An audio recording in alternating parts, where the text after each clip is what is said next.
શરૂ કરીએ. ટાઈમ થઈ ગયો છે આપણો.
જય જિનેન્દ્ર. 10 લક્ષણ પર્યુષણ મહાપર્વ. આજે 9મો દિવસ. 8 દિવસથી આપણે આરાધના કરીએ છીએ. ન થઈ હોય તો છેલ્લા 2 દિવસમાં બરાબર જોર લગાવવાનું. કાલે છેલ્લો દિવસ છે. કાલે તો આપણે સાંજે પ્રતિક્રમણ કરીશું, બરાબર. 10 દિવસ પૂરા થયા પછીથી આવું ને આવું જોર ચાલુ રાખવાનું.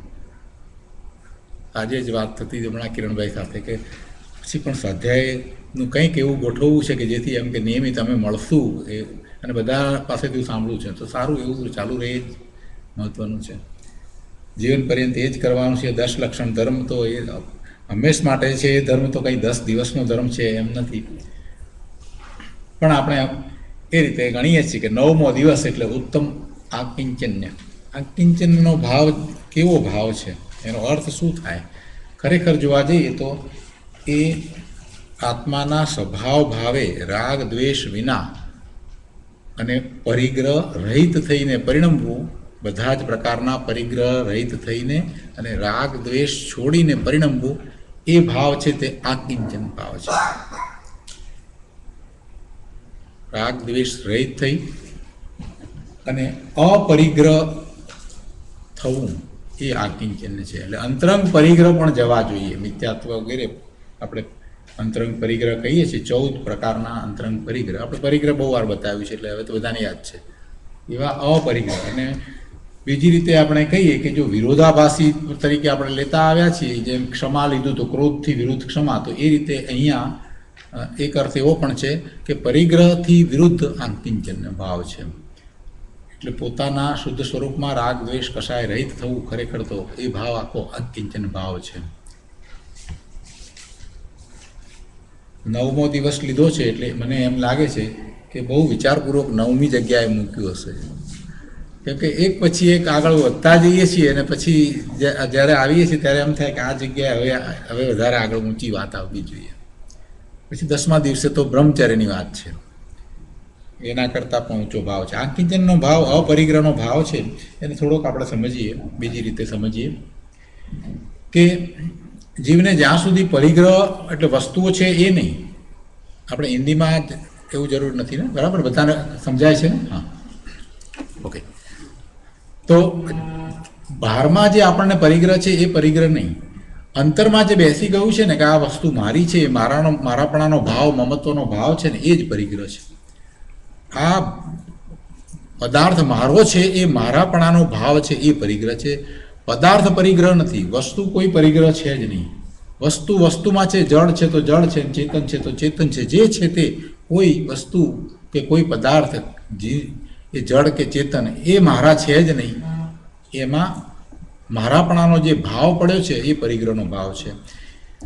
મિથ્યા ભાવ છે એ પરિગ્રહનો ભાવ છે. એટલે મિથ્યાત્વના ભાવને પરિગ્રહ કહેવામાં આવે છે. મિથ્યાત્વ, મિથ્યા શ્રદ્ધા, ખોટી શ્રદ્ધા એ પણ આપણે કરીએ છીએ. એ માન્યતા આપણી છે માટે એને પરિગ્રહ કયો છે અને એને કાઢવાનો છે. બીજું બધું તો બરાબર છે, આપણે છોડીએ, પણ છોડવા કરતાં એની પ્રત્યેનો મારાપણાનો ભાવ છે એ છોડવાનો છે. કોઈ પરિગ્રહને છોડીને જતું જ નથી. ખરેખર જોવા જઈએ તો પરિગ્રહના ભાવને છોડીને જાય છે. પરિગ્રહને છોડીને વસ્તુને છોડીને જાય તો એનો પરિગ્રહ જતો જ નથી. જે નિર્ગ્રંથ મુનિ થાય છે એ માત્ર કંઈ વસ્તુઓને છોડીને જાય છે માટે એ અપરિગ્રહી થાય છે એમ નથી, પણ વસ્તુ તરફનો ભાવ, મારાપણાનો ભાવ, એ ભાવ છોડે છે તો જ છૂટે. એ ભાવ ના છૂટ્યો હોય તો કંઈ પદાર્થોને વસાવવાની કે લાવવાની કે મેળવવાની, પ્રાપ્ત કરવાની, એમાં ઇષ્ટ અનિષ્ટ બુદ્ધિ કરવાની એ આ ભાવના તો ચાલી જતી જ નથી. કોઈ વ્યક્તિને એમ કહીએ કે ભાઈ બધું છોડીને ચાલ્યો જાય, પણ અહીંથી ભલે ને ચાલ્યો જાય, જંગલમાં બેસી જાય, પણ હજી એને અંદરમાં એમ પડ્યું હોય કે મને આ વસ્તુ હોત તો સારું હતું. કોમ્પ્યુટર, બીજું કંઈ નહીં, એક કોમ્પ્યુટર હોય તોય સારું, ઇન્ટરનેટ સાથે, તોય હું મારું એમ કંઈક કરી લઉં. છે નહીં એની પાસે, પણ અંદરમાં એટલું પડ્યું છે તે પરિગ્રહ સહિત છે. પરિગ્રહ કંઈ વસ્તુથી પરિગ્રહ નથી થતો, પણ એની માન્યતા સાથે છે કે આ હોય તો સારું, અથવા તો આ અમે છોડીને આવ્યા જો એમ પણ કહે છે તો પણ હજી એ પરિગ્રહ સહિત જ છે. કેમ કે હજી એને છૂટ્યું જ નથી. એટલે તો એને યાદ આવે. કૃપાળુ દેવે એક વખત આ વાત બહુ સરસ રીતે કહી. મુનિઓને ઉપદેશ આપતા હતા, એમાં થઈને મુનિઓ એમ કહ્યું કે અમે આ છોડ્યું, બધું ઘરમાં અમારે તો આ બધું હતું, એમ કે આ બધું છોડીને અમે તો આવ્યા, સાધુ થયા છીએ. તો એમ તો કે શું છોડ્યું છે? એક ઘર છોડીને 100 ઘર કર્યા છે. એક ઘર છોડી એને 100 ઘર કર્યા છે. 100 ઘરમાં તો રાગ કર્યો છે એમ.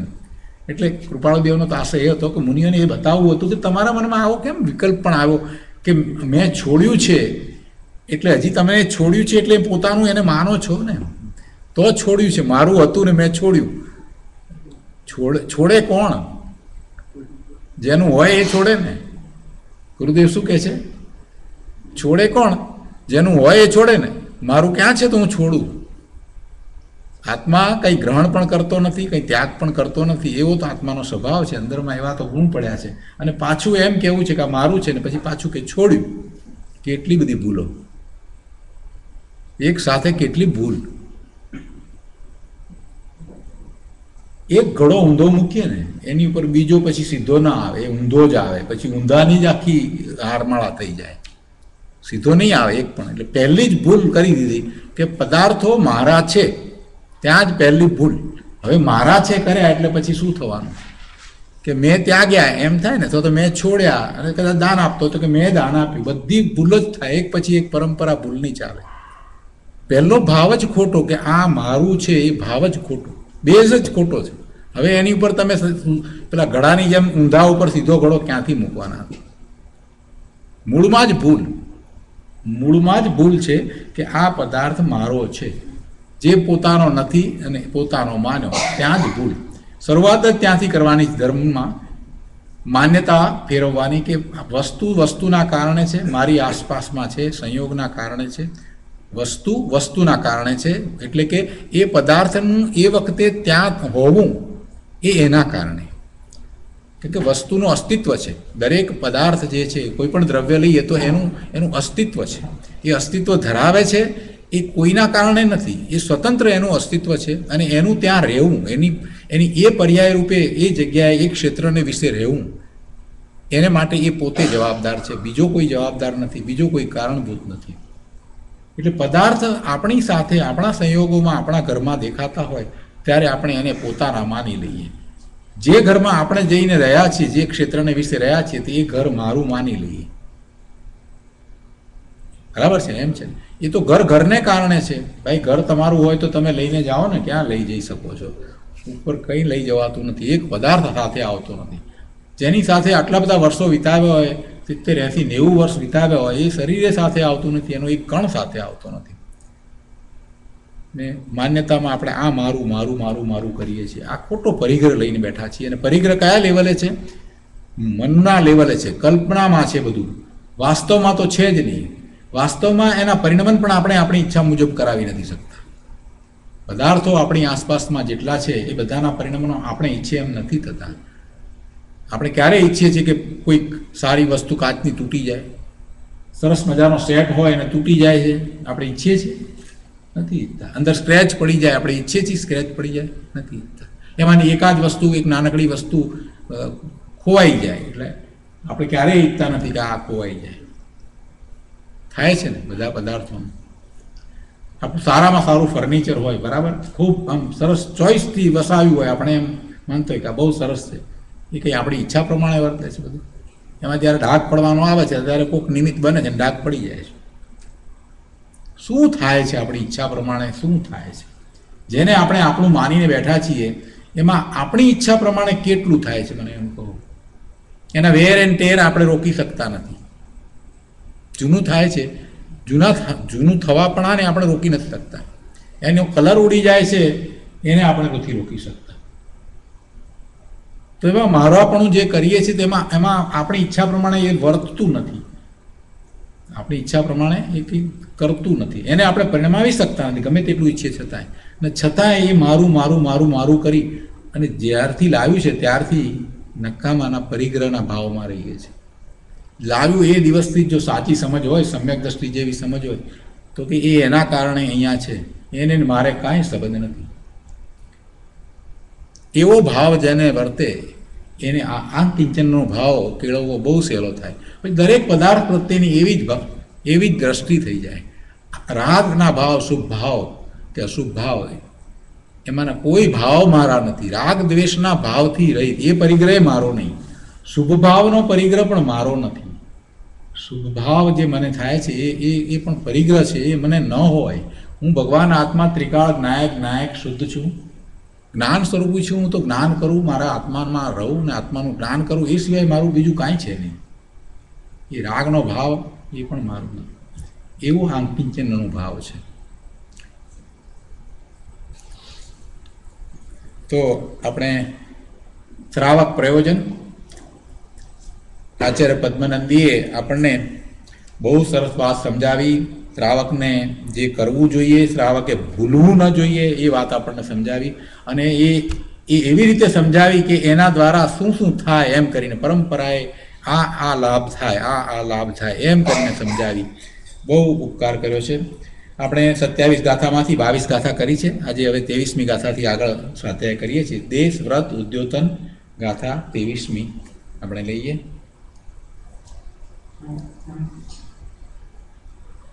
22મી ગાથાનું સહેજ પુનરાવર્તન કરીએ અને 23મી ગાથા શરૂ કરીએ.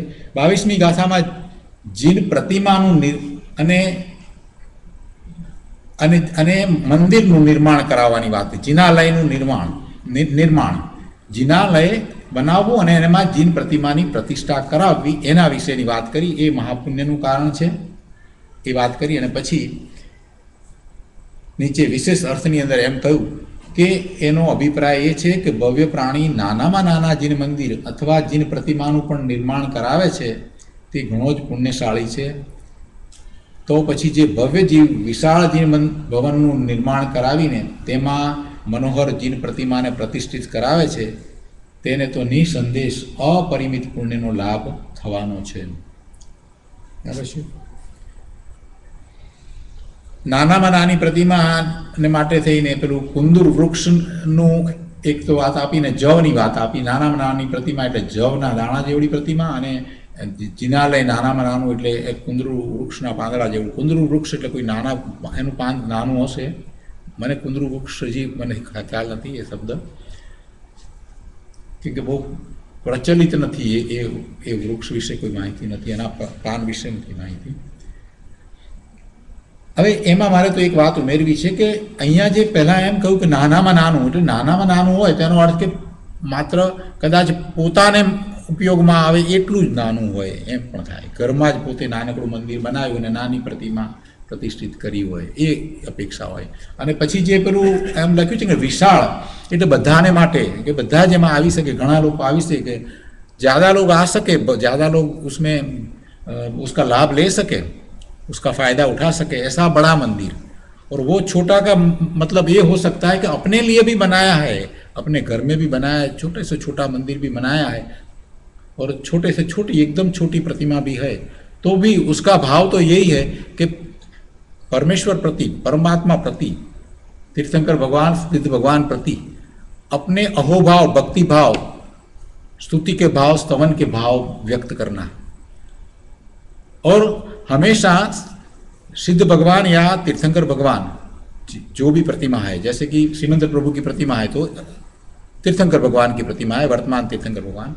बाकी वर्तमान 24 के कोई भी तीर्थंकर जो हो गए, सिद्ध हो गए, उनकी प्रतिमा है तो सिद्ध की प्रतिमा है। ऋषभदेव भगवान से महावीर स्वामी भगवान की कोई भी प्रतिमा है, लेकिन उसके प्रति जो उसके जो भाव है, वो भाव खुद को, अपने को शुद्धि की वृद्धि करने का जो आत्मा में जाने का प्रयास है ना, उसमें वो कार्यकारी होते हैं। क्योंकि भगवान को देखते हैं, भगवान का दर्शन करते हैं, प्रभुना दर्शन કરવામાં આવે એટલે એને યાદ આવે કે હું પ્રભુ તો આવા ને હું આવો। પોતાના સ્વરૂપમાં જવું છે તો આલંબન આ રીતે પ્રભુનું આલંબન છે, આ રીતે પ્રતિમાનું આલંબન છે, આ રીતે પૂજાનું આલંબન થાય છે। શુભ ભાવ દ્વારા એ આલંબન કઈ રીતે બને છે? વ્યવહારનું કથન છે, વાત સાચી, બધી વાત બરાબર છે, પણ છતાંય એ આપણને મોટામાં મોટું આલંબન છે। કેમ આલંબન થાય છે? કે પ્રભુને જોઈએ છીએ ને આપણને યાદ આવે છે કે મારું શુદ્ધ સ્વરૂપ તો આવું છે, પ્રભુના ગુણ યાદ આવે છે, અને પછી પોતાની પર્યાય એની સાથે સરખાવે છે તો એને ખબર પડે છે કે હજી તો મને તો આટલી આટલી મલિનતા ભરી પડી છે, મારી પર્યાયમાં તો આટલી અશુદ્ધિ ભરી પડી છે। અને પ્રભુએ કહ્યું કે પ્રભુ સમાન હું છું, તો એ સ્વરૂપને યાદ કરીને એની કમ્પેરિઝન થઈ જાય છે સહજ રીતે। પ્રભુ તમે તો આવા ને હું તો આવો, પાછો પુરુષાર્થ ઉપડે। એ પ્રમાદમાં પડ્યો હોય તો પાછો એ પુરુષાર્થ ઉપાડે। 2 દિવસ બહારગામ ગયો હોય અને ભૂલી ગયો હોય બધું, ઘેરે આવે અને ઘરમાં જો પ્રતિમા છે ને જુએ તો તરત યાદ આવે, 2 દિવસથી મેં તો આ શું કર્યું, આવું તો હોય નહીં, મેં 2 દિવસમાં પ્રભુને યાદ પણ નહીં કર્યા। આ પ્રતિમાનું આલંબન છે। પ્રતિમાનું આલંબન એને એ માર્ગમાંથી એ આમ આડો અવળો થઈ જતો હોય ને તો પાછો લાવી દે એવું છે। એટલે પ્રતિમાનું આલંબન જે છે એ ભલે વ્યવહારથી આપણે કહેતા હોય કે ભાઈ એ તો વ્યવહારનાયનું કથન છે, પણ વ્યવહારનાયનું કથન છે, પણ એ એટલું વ્યવહારનાયથી તો સત્ય છે। વ્યવહારનાયનું કથન છે, વ્યવહારનાયથી તો પરમ સત્ય છે। નિશ્ચય નહીંથી નથી, પણ વ્યવહારનાયથી એ પરમ સત્ય છે। વ્યવહારનાયનું કથન વ્યવહારનાયથી પરમ સત્ય છે, અને એ વ્યવહાર સાચો વ્યવહાર છે। જેને પોતાના સ્વરૂપમાં જવું છે, નિશ્ચય ચારિત્ર કેવું હોવું જોઈએ, નિશ્ચયથી સ્વરૂપ કેવું હોવું જોઈએ, આ બધા નિર્ણય થયા છે, એનો વ્યવહાર સાચો વ્યવહાર છે। એટલે એવો વ્યવહાર હોય એટલે બંનેની વાત ચાલે છે। આપણે વાત જે રીતે કરીએ છીએ સ્વરૂપની વાત સમયસારમાંથી, એ પણ બરાબર છે, એ સમજો છે એને આ પછી વ્યવહાર બરાબર સાચો હોય। એટલે પ્રતિમાનું આલંબન, એના વિશે આપણે ગઈકાલે વાત આલંબનની નહોતી કરી, એવું આલંબન એને હોય, ન હોય એવું નથી। અમે તો ઘેર બેઠા બેઠા અંદરમાં જઈએ છીએ, હું અંદરમાં જવાનો હતો, પ્રભુના દર્શન કરને ભાઈ, તો આંખ ભીની થશે તો ક્યારે કંઈ ખ્યાલ આવશે, હૃદય ભીંજાશે, ખબર પડશે કે પ્રભુ કેવા। પ્રભુને યાદ કર્યા વગર આપણને ક્યાંથી ખબર પડે કે પ્રભુ કેવા? યાદ તો રોજ કરીએ, જુદી જુદી રીતે યાદ કરીએ, જ્યાંથી પ્રભુ વિશે જે જાણવાનું મળે શાસ્ત્રમાંથી એ બધાને આપણે વાંચીએ, વિચારીએ, યાદ કરીએ કે કેવા પ્રભુ, કેવી રીતે થયા, કેવો એમનો પુરુષાર્થ, આ બધું આપણે માટે એ પ્રેરણાદાયી છે। એ પ્રેરણાદાયી છે ને એ પ્રેરણા તો સતત રહેવી જોઈએ, એમાં ઢીલાશ નહીં ચાલે। 2 દિવસ આમ ઢીલા પડી જાય એવું ન ચાલે, એક સરખો ભાવ રહેવો જોઈએ કે આ પ્રભુનો આવું સ્વરૂપ ને મારું આવું સ્વરૂપ, એ વાત સતત રહેવી જોઈએ, એવી અંદરમાં ખટક થઈ જવી જોઈએ। એટલા માટે પ્રતિમાનું આલંબન તો ખૂબ જરૂરી છે। દેવો પણ પૂજા કરે છે, દેવો પણ પૂજા કરે છે, સમ્યક દ્રષ્ટિ દેવો પણ પૂજા કરે છે। દેવલોકમાં શાશ્વત જે બિંબ છે, એટલે આ પ્રતિમાની અને જિનાલયની જે વાત કરી છે એ બરાબર આપણે શ્રાવકને તો બરાબર સમજવાની છે। જો દેવોને પણ જરૂર પડતી હોય તો પછી આપણે કેમ જરૂર ન પડે? સમ્યક દ્રષ્ટિ દેવોને પણ એના આલંબન લેવાની જો જરૂર પડતી હોય તો આપણને કેમ ન પડે? એટલે નિશ્ચય આભાસી થવા જેવું નથી। જ્ઞાન બધું બરાબર જેમ છે તેમ કરીએ, પણ પછી એમ ન થાય કે વ્યવહારને આમ છોડી દઈએ અને એ એમ ન હોય। પ્રભુ એવું ન હોય।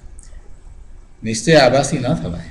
સવારે જે વાત આપણે લઈએ છીએ ને એ સમયસારની વાત છે, એ વાત પરમ સત્ય છે, છતાં પણ આપણે વ્યવહારને પણ એમ જ સમજવાનો છે. હવે આપણે 23મી ગાથા લઈએ.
તેવીસમી ગાથાના અર્થમાં અહીંયા કહે છે કે સંસારમાં ચૈત્યાલય થતાં અનેક ભવ્ય જીવ યાત્રાઓ, જળયાત્રા આદિ અભિષેકો, સેંકડો મહાન ઉત્સવો, અનેક પ્રકારના પૂજા વિધાનો, ચંદ્રવા, નૈવેદ્ય, અન્ય ભેટો, ધ્વજાઓ, કળશો, લૌર્યત્રિકો એટલે ગીત, નૃત્ય, વાદિંત્ર, જાગરણો, ઘંટ, ચામર, દર્પણ આદિ દ્વારા ઉત્કૃષ્ટ શોભાનો વિસ્તાર કરીને નિરંતર પુણ્યનું ઉપાર્જન કરે છે. ચૈત્યાલય થયું એટલે બીજી રીતે કહીએ તો અનેક પ્રકારની ધર્મની પ્રવૃત્તિ થાય છે. અનેક પ્રકારથી ચૈત્યાલય થતાં ધર્મ પ્રવૃત્તિ થાય છે. અહીંયા જે આખું લિસ્ટમાં આપ્યું છે એમાંનું કેટલીક વસ્તુ આપણને ત્યાં ન જોવા મળતી હોય, પણ આપણે કહેવાનો આશય એ છે કે છેવટે કરવાનું તો આ છે. લગભગ બધું હોય છે, બધા ચૈત્યાલયોમાં આ બધું જ હોય છે. અને એવું બીજાઓ કરે છે. ચૈત્યાલય થયું છે તો બધા કરે છે, બધા આમાંનું કંઈક કંઈક કરે છે. યાત્રા કરવા માટે અહીંયા આવે છે. શિકાગોથી દૂર રહેતા લોકો અહીંયા પર્યુષણ વખતે આવે એ યાત્રા જ થઈ ને, ધર્મ યાત્રા જ થઈ ને. અહીંયા મંદિરમાં અહીંયા આવવું, દર્શન કરવું, સ્વાધ્યાય કરવા, પૂજામાં સવારે બેસવું, આ બધું જે કરે છે એ યાત્રા તો થઈ. બીજું શું થયું? ગયા શનિ રવિમાં એવું થયું હતું. દૂરથી 5 કલાક દૂરથી અહીંયા આવ્યા હતા અને 2 દિવસ રહ્યા એવા, બરાબર છે, લોકો આપણી સાથે હતા. એટલે ચૈત્યાલય અહીંયા થયું છે. શિકાગોમાં આવું મોટું મંદિર થયું છે ને આ સવારના આવી પૂજા થાય છે, સ્વાધ્યાય થાય છે, તો આજુબાજુથી લોકો આવે છે. એમને આ ચૈત્યાલય નિમિત્ત થયું ને, ચૈત્યાલયને કારણે એ અહીંયા આવે ને. ન થયું હોત તો ક્યાં કોઈ આવવાનું હતું. અને ચૈત્યાલયમાં આવીને ધર્મ ભાવના એમની પ્રગટ કરે છે ને. એમ બધા પોતપોતાની રીતે જે કરે છે તે અભિષેક કરે છે, પૂજા કરે છે. એક પ્રકારનો અહીંયા ઉત્સવ આપણે પ્રોસેશન કાઢ્યું હતું ને, ઉત્સવની જેમ પ્રભુ પ્રત્યેનો આપણને એવો ભાવ આવ્યો એટલે આપણે પ્રોસેશન કાઢ્યું. આ બધું થાય છે ને.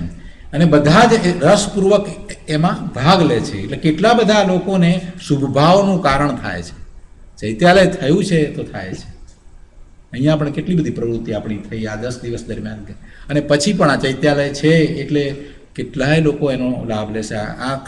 આ શહેરની અંદર વસતા કેટલા બધા લોકો અહીંયા આવે, કેટલા બધા લોકો.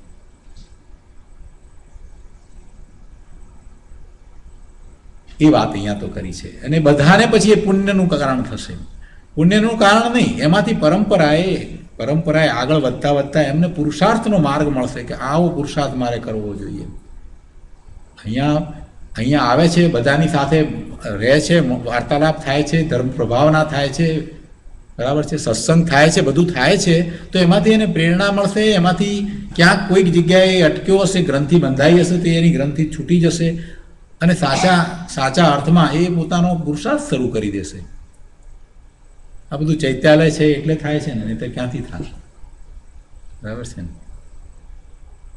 કેટલો બધો ઊંચો ભાવ છે અને એ વાત તરફ આપણું લક્ષ્ય આચાર્ય ભગવાને આપ દોર્યું છે કે ભાઈ ચૈત્યાલય તો બહુ મહત્વનું છે. ચૈત્યાલય વિના ધર્મ પ્રભાવના તું ક્યાંથી કરવાનો હતો અને બધાને એવો ધર્મનો લાભ કેવી રીતે મળશે?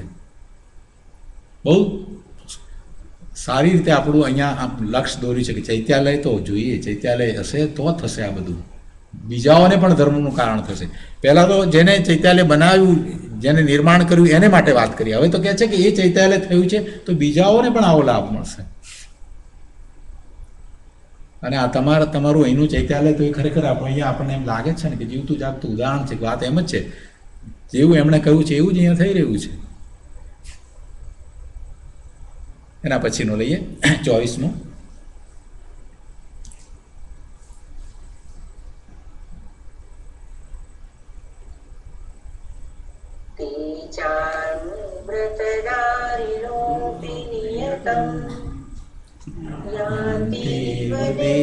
દેવાલયં તિષ્ઠન્તેવ મહર્ષિકામરપદ તત્રૈવ લબ્ધ્વા ચિરम् અત્રાગત્ય પુનઃ કુલેતિ મહતી પ્રાપ્ય પ્રકૃષ્ટં શમં માનુષ્યં ચ વિરાગતા ચ સકલ ત્યાગં ચ મુક્તાસ્તત. ગાથાના અર્થમાં કહે છે કે તે ભવ્ય જીવ જો અણુવ્રતોના પણ ધારક હોય તો પણ મરીને પછી સ્વર્ગમાં જ જાય છે. તે ભવ્ય જીવ જેમણે વ્રત લીધા છે એની વાત લીધી છે. અણુવ્રતોના પણ ધારક હોય તો પણ મરીને પછી સ્વર્ગમાં જ જાય છે. અને અણિમા આદિ રિદ્ધિ સંયુક્ત, એટલે અણિમા આદિ એ જે દેવપદ પ્રાપ્ત કરીને જે રિદ્ધિ પ્રાપ્ત થાય છે એની વાત કરી છે. અણિમા આદિ, હવે અણિમામાં કેવી રિદ્ધિ હોય છે એનો મને વિશેષ ખ્યાલ નથી. મેં શાસ્ત્રમાંથી શોધવાનો પ્રયત્ન કર્યો પણ મને મળ્યું નથી એક્ઝેક્ટલી એ દેવને કેવા પ્રકારની રિદ્ધિ હોય છે જેને એમાં અણિમા આદિ શબ્દ મૂકે છે, એટલે કયા કયા પ્રકારની એમાં કહેવા માંગે છે એ નથી મને મળ્યું. મળશે તો હું તમને જણાવીશ. હજી અહીંયા છીએ પણ દેવપદ પ્રાપ્ત થાય એમાં જે રિદ્ધિ મળે છે અનેક પ્રકારની, એમાંની એ રિદ્ધિ છે. એવી રિદ્ધિ સંયુક્ત, એવી રિદ્ધિ સાથે દેવપદ પ્રાપ્ત કરીને લાંબો સમય સુધી, દીર્ઘકાળ સુધી ત્યાં સ્વર્ગમાં જ રહે છે. કોણ? જે વ્રત ધારણ કરે છે, જે ધર્મમાં પ્રવર્તે છે. ચૈત્યાલય થયું એટલે ધર્મમાં પ્રવર્તવાનું શરૂ થયું અને એમાં જે ધર્મમાં પ્રવર્તે છે અને જે પછી વ્રત લે છે, આ તો એક પછી એક આગળ લઈ જાય છે ને આપણને. એટલે એવા જે વ્રત ધારક છે એમને એવો પુણ્યનો બંધ પડે છે કે એ સ્વર્ગમાં જાય છે અને સ્વર્ગમાં જાય છે તો એ રિદ્ધિધારી દેવ થાય છે અને ત્યાં સ્વર્ગમાં દેવલોકમાં આયુષ્ય ઘણા લાંબા હોય એટલે દીર્ઘકાળ સુધી ત્યાં સ્વર્ગમાં જ રહે છે. ત્યાર પછી મહાન પુણ્ય કર્મના ઉદયથી મનુષ્ય લોકમાં આવીને અને અતિશય પ્રશંસનીય કુળમાં ઉત્તમ મનુષ્ય થઈને વૈરાગ્ય પ્રાપ્ત થયા થકા તેઓ સમસ્ત પરિગ્રહ છોડીને મુનિ થઈ જાય છે તથા આ ક્રમે તેઓ અંતે મુક્તિ પણ પ્રાપ્ત કરી લે છે. જો આપણે શરૂઆતની ગાથા પહેલાંની યાદ કરીએ તો એમાં એમ આવ્યું હતું કે જો સમ્યક દર્શન થયું હોય અને મનુષ્ય થયો હોય તો કરીને આપણને આચાર્ય ભગવાને જણાવ્યું કે તું દાન કરજે, આ કરજે, કરતાં કરતાં અહીંયા સુધી આપણે આવ્યા. એટલે જે પહેલાં શરૂઆતમાં જે કહ્યું ને કે સમ્યક દ્રષ્ટિ થયો છે અને મનુષ્ય થયો છે તો તું આ આખો તારો શ્રાવક ધર્મ પાળજે, આ પ્રમાણે શ્રાવક ધર્મમાં તું આગળ વધજે. હવે એ જે શ્રાવક ધર્મમાં એટલે વ્રત સહિત જો આગળ વધ્યો છે તો એ સ્વર્ગમાં જાય છે, નિયમથી સ્વર્ગમાં જાય. સમ્યક દ્રષ્ટિ છે એને આયુષ્યનો બંધ સમ્યક દર્શન થયા પછીથી પડે. सम्यक दर्शन थाय અને ત્યાર પછીથી આયુષનો બંધ પડે. सम्यक दर्शन हो जाने के बाद में अगले भोग के लिए आयुष बंद होता है तो नियम से वो देवलोक का देव होता है, वैमानिक देव होता है, वो वैमानिक देव होता है. પણ એની પહેલાં એને કોઈ આયુષનો બંધ પડી ગયો છે અને પછી સમ્યક દર્શન થાય છે બીજી ગતિમાં, તો પછી એને એ ગતિમાં જવાનું થાય. એટલે એને એવો બંધ પડ્યો હોય તો તિર્યંચનો આ બંધ પડી ગયો તો તિર્યંચમાં જવાનું થાય, નરક બંધનો પડ્યો તો નરકમાં પણ જવાનું થાય. બીજી વાત કે એવો એ સમ્યક દ્રષ્ટિ હવે ત્યાં ગયો છે, એ નરકમાં ગયો કે તિર્યંચમાં ગયો, ગમે ત્યાં જ્યાં ગયો છે, તો તેમાં જે નરકની ગતિમાં છે અને દેવની ગતિમાં છે સમ્યક દ્રષ્ટિ, એ નિયમથી મનુષ્ય થાય. દેવની ગતિમાં છે, દેવની ગતિમાં જે સમ્યક દ્રષ્ટિ છે એ, અને નરકની ગતિમાં પણ જે સમ્યક દ્રષ્ટિ છે એ નિયમથી એના પછીના ભાવમાં મનુષ્ય થાય. એટલું જ નહીં, સમ્યક દ્રષ્ટિ છે અને મનુષ્ય થાય છે, તો એ કેવો મનુષ્ય થાય છે કે એને જે પ્રાપ્ત થાય છે એમાં એને અનુકૂળતાઓ એવી મળે કે જેમાં એ વધારે પોતાનો પુરુષાર્થ ઉપાડી શકે. કેમ કે સમ્યક દ્રષ્ટિ હતો અને હવે એ દેવલોકમાંથી આવે છે અથવા તો નરકમાંથી પણ આવ્યો છે, તો સમ્યક દ્રષ્ટિ હતો એટલે નરકમાં પણ એ દુઃખમાં ન હતા. એ ભગવાન આત્મા જે નરકમાં છે એ પણ ત્યાં આર્ધ્યાન નહોતા કરતા. અત્યારે આપણે જોઈએ છીએ ને, કૃષ્ણ ભગવાનનો જીવ, શ્રેણિક મહારાજાનો જીવ નરકમાં છે, સમ્યક દ્રષ્ટિ છે, તો એ ત્યાં બેઠા બેઠા કંઈ આર્ત ધ્યાન નથી કરતા, પણ શું કરે છે, સમભાવે રહ્યા છે, પોતાના સ્વરૂપમાં રહ્યા છે, એટલે ઘણી નિર્જરા કરી રહ્યા છે, ઘણી નિર્જરા થઈ રહી છે, શુદ્ધિની વૃદ્ધિ થઈ રહી છે. એટલે જ્યારે અહીંયા આવે અને મનુષ્યનો જન્મ લે ત્યારે એમને કોઈ ખોડ ખાપણવાળું શરીર ન મળે. એમને જે શરીર મળે એ પણ એવું જ મળે કે જેમાં ધર્મ થઈ શકે, એટલે મોક્ષ માર્ગમાં પ્રવર્તી શકે. બીજું, એ વખતે જે શરીર મળે એ સ્ત્રીનું શરીર ન મળે, એ આરાધના કરી શકે, નગ્ન દિગંબર મુનિ થાય એવું જ શરીર મળે. સમ્યક દ્રષ્ટિ છે જે દેવલોકમાંથી આવે છે કે નરકમાંથી આવે છે, એને નિયમથી મનુષ્યનો ભાવ મળે અને એ પણ પુરુષ જ થાય અને કોઈ પણ જાતની ખોડ ખાપણ વિનાનું સુંદર શરીર મળે અને જેમાં એ ખૂબ આરાધના કરી શકે એવું મળે. પછી આગળ વધીને શું થાય કે એ સારા કુળમાં, ઉત્તમ કુળમાં મનુષ્ય થઈને જન્મ તો લે, પણ અંતરમાં એમને જે સમ્યક દર્શન કરીને આવ્યા છે ને, એટલે અંતરમાં એમને વૈરાગ્ય તરત જ આવી જાય. કંઈક નાના નિમિત્ત જોઈને વૈરાગ્ય આવી જાય. મુનિને જુએ, મુનિનું એક પ્રવચન સાંભળવા જાય ને વાત બદલાઈ જાય. મોટા શેઠનો પુત્ર હોય કે રાજાનો પુત્ર હોય અને અચાનક જ કોઈક એવા મુનિ આવ્યા હોય, એનું પ્રવચન સાંભળવાનું થયું કે કોઈક એવું શાસ્ત્ર હાથમાં આવી ગયું કે કંઈક એવું નિમિત્ત મળે અને એની આખી વાત બદલાઈ જાય. આપણને એમ થાય કે હમણાં સુધી તો કંઈ હતું નહીં ને આ અચાનક જ કેમ એકદમ બસ વૈરાગ્ય આવી ગયો, દીક્ષા લેવા સુધીની વાત થઈ ગઈ. પણ એવું જ બને, એ દીક્ષા લે, એ પોતે પોતાનો ચારિત્રનો પુરુષાર્થ આગળ વધારે, આવું જ થાય. આ જ રીતે થાય, બીજી રીતે ન થાય.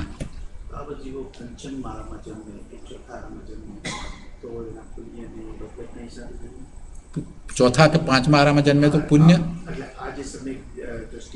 હા હા, તો એની ચોઈસ ચોથા આરામાં જન્મ્યા કે પાંચમા આરામાં જન્મ્યા, તો જો પાંચમા આરામાં જન્મ્યા દેટ મીન્સ એ લોકો ઓછા સમય હતા કે પછી બરાબર બધું ઉત્તમ મળે, ઉત્તમ મનુષ્ય ભોગ મળે, ઉત્તમ કુળ મળે, ઉત્તમ શરીર મળે, મનુષ્ય આપણે પુરુષની જાતિ મળે અને તરત તે મોક્ષગામી કે થઈ શકે. હવે પંચમ કાળમાં જન્મ્યા છે ને પછી હવે મોક્ષ નથી થવાનો, બરાબર? હવે એ બરાબર ને, એમ જ કેવું છે ને. એનું દેવલોકમાં જે આયુષ્ય હોય કે નરકનું જે આયુષ્ય હોય એ જ્યારે પૂરું થાય ત્યારે જ જન્મ લેવાનો તો પ્રશ્ન થાય ને. અને જ્યાં જન્મ લે, જ્યાં જે જન્મ લે છે તો એમાં પણ એવું છે કે મહાવિદ્ય ક્ષેત્રમાં પણ જન્મ લઈ શકે, ભલે ને પંચમ આરો અહીંયા છે. જો એને એક જ ભાવ બાકી રહ્યો હોય અત્યારે, બરાબર, દેવલોકમાંથી એનું આયુષ્ય પૂરું થયું અને એને આ જ ભાવ, હવે આ જ ભાવ છેલ્લો ભાવ હોય, એને એવું પહેલાં ઉત્કૃષ્ટ એવો પુરુષાર્થ કર્યો હોય તો એ મહાવિદ્ય ક્ષેત્રમાં જન્મ છે અને ત્યાં તો પ્રભુ હોય જ છે. તો એમની નિશ્રામાં એક મુનિ થઈ અને પુરુષાર્થ કરી અને કેવળ જ્ઞાન પ્રગટ કરશે. હજી જો એને વધારે ભાવ બાકી હોય, બરાબર, તો એવું પણ બને કે અહીંયા પણ જન્મ લે, અહીંયા જન્મ લેશે તો પણ અહીંનું આયુષ્ય પૂરું કરીને પાછા દેવલોકમાં જ જવાના છે. પાછા દેવલોકમાં જ જશે, બરાબર ને? એટલે એમના કેટલા ભાવ બાકી એ પ્રમાણે થાય. પણ એવું ના બને કે એ રખડી પડે, એવું ના બને. એ કોઈક બીજા કારણથી રખડી પડે એમ નહીં, પણ એમનો જે પુરુષાર્થ ઉપડ્યો છે ને જેટલા ભાવ થવાના છે એ જે નક્કી થયું છે એ પ્રમાણે એમને એ મળી રહે. એટલે તો એક વ્યવસ્થા છે મહાવિદ્ય ક્ષેત્રની.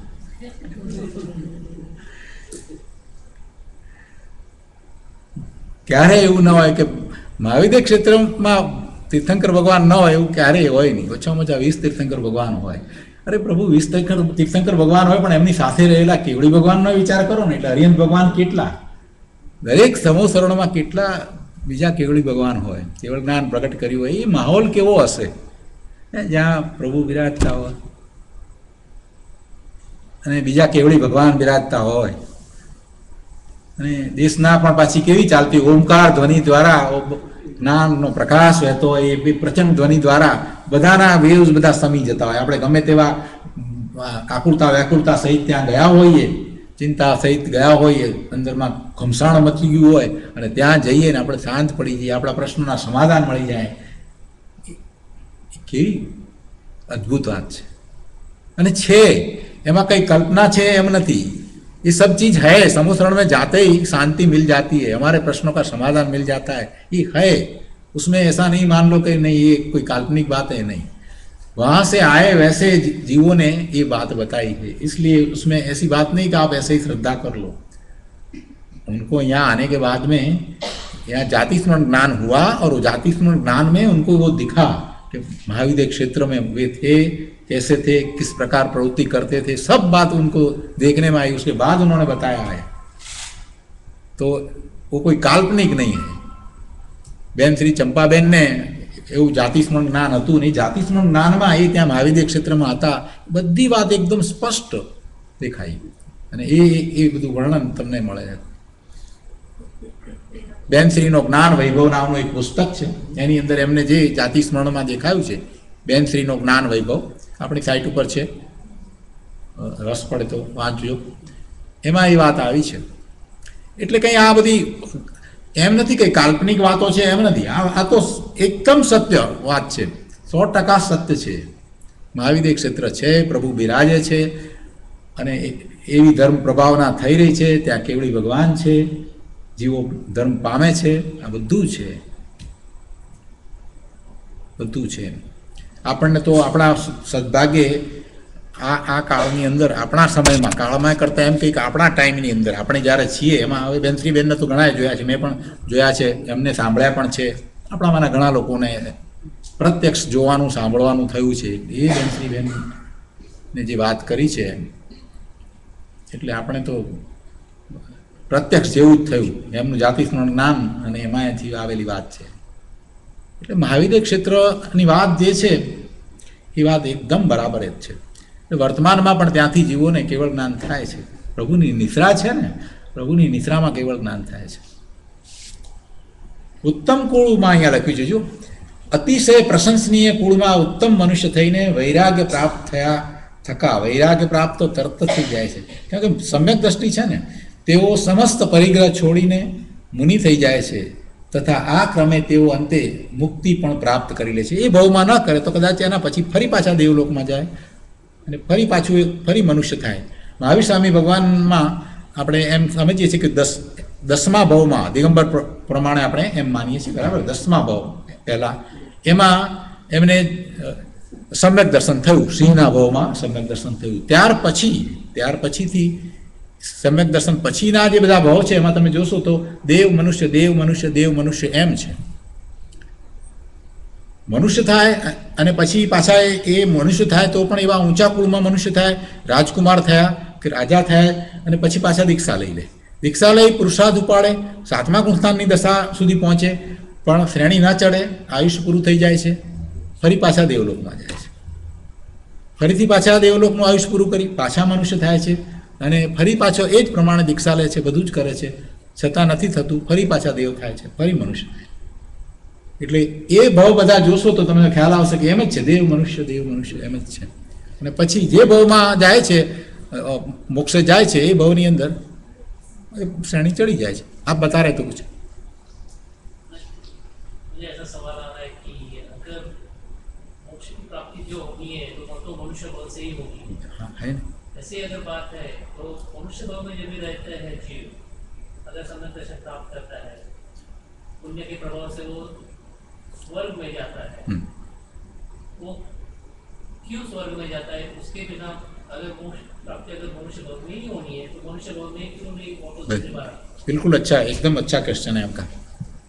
उसने सम्यक दर्शन प्राप्त कर लिया, सम्यक दर्शन प्राप्त कर लिया, उसका मतलब क्या हुआ कि उसका मिथ्यात्व तो चला गया। मिथ्यात्व के साथ में उसको चारित्र मोहनीय में से कम अनंतानुबंधी कसाय का क्रोध, मान, माया, लोभ तो चला गया। लेकिन बाकी के जो कसाय पड़े हैं, बाकी का चारित्र मोहनीय कर्म है, बाकी के कसाय उसको पड़े हैं, बराबर। तो इतना चारित्र का पुरुषार्थ नहीं होता। समझो कि वो जिस भाव में उसको सम्यक दर्शन हुआ है उसी भाव में वो ऐसा सोचता भी है कि मैं मुनि हो जाऊं, तो भी हो सके या नहीं हो सके। चारित्र का पुरुषार्थ समझो कि नहीं हो सकता है। अगर मुनि हो गए तो भी इतना चारित्र का पुरुषार्थ नहीं हुआ, बिल्कुल कसाय रहित दशा नहीं आई तो केवल ज्ञान नहीं होता। आयुष तो पूरा हो गया, खत्म हो गया, तो फिर ऐसे जीव कहाँ जाएंगे? देवलोक में जाते हैं। तो देवलोक का भाव खत्म करने के बाद में फिर वापस वो मनुष्य होंगे और फिर से चारित्र का पुरुषार्थ होगा, क्योंकि मिथ्यात्व तो गया है, वो तो गया है, श्रद्धा तो सम्यक है, तो फिर से वापस चारित्र ले लेंगे, फिर से मुनि होंगे और फिर से उग्र पुरुषार्थ करेंगे। हो गया तो ठीक है, नहीं हुआ तो भी कोई ज्यादा भाव होने वाला नहीं है। कृपालु देव ने बताया है कि 2, 4, 5 भाव में ही हो जाता है, बहुत ज्यादा भाव होते ही नहीं है। होता होगा तो मनुष्य भाव में। वो पुरुषार्थ की बात है, जो चारित्र का पुरुषार्थ जो उठता है, उसकी जो उसमें जो एकाग्रता है, जो उग्रता जो है, उसमें थोड़ी सी भी कमी रह जाती है तो पुण्य बन जाता है। आपके प्रश्न का जवाब मैं अभी दूसरी तरह से देता हूं। 5 पांडव के बारे में आपने सुना। 5 पांडव फिर दीक्षा ले लेते हैं, बराबर है। दीक्षा लेने के बाद में नग्न दिगंबर मुनि हो जाते हैं। इतनी आराधना करते हैं, उग्र पुरुषार्थ करते हैं, अंदर में रहते भावलिंगी मुनि हैं। प्रचुर स्वसंवेदन के साथ में 5 भावलिंगी मुनि हैं। जब उनके सुनने में आ जाता है कि नेमिनाथ भगवान तो मोक्ष पधारे, वो बात सुन लेते हैं, तो फिर वो शत्रुंजय पे चढ़ जाते हैं और उग्र तपस्या शुरू कर देते हैं। बस अंतर में चल रह जाते हैं, स्थिरता कर लेते हैं। उसी समय दुर्योधन का जो बाणेत था वो वहां आता है। वो देखता है 5 पांडव को, उसको द्वेष भाव है, क्रोध भाव है, तो वो लोहे की बेड़ी जो होती है उसको एकदम गर्म करके सबके गले में पहना देता है। पांचों पांडव के गले में पहना देता है।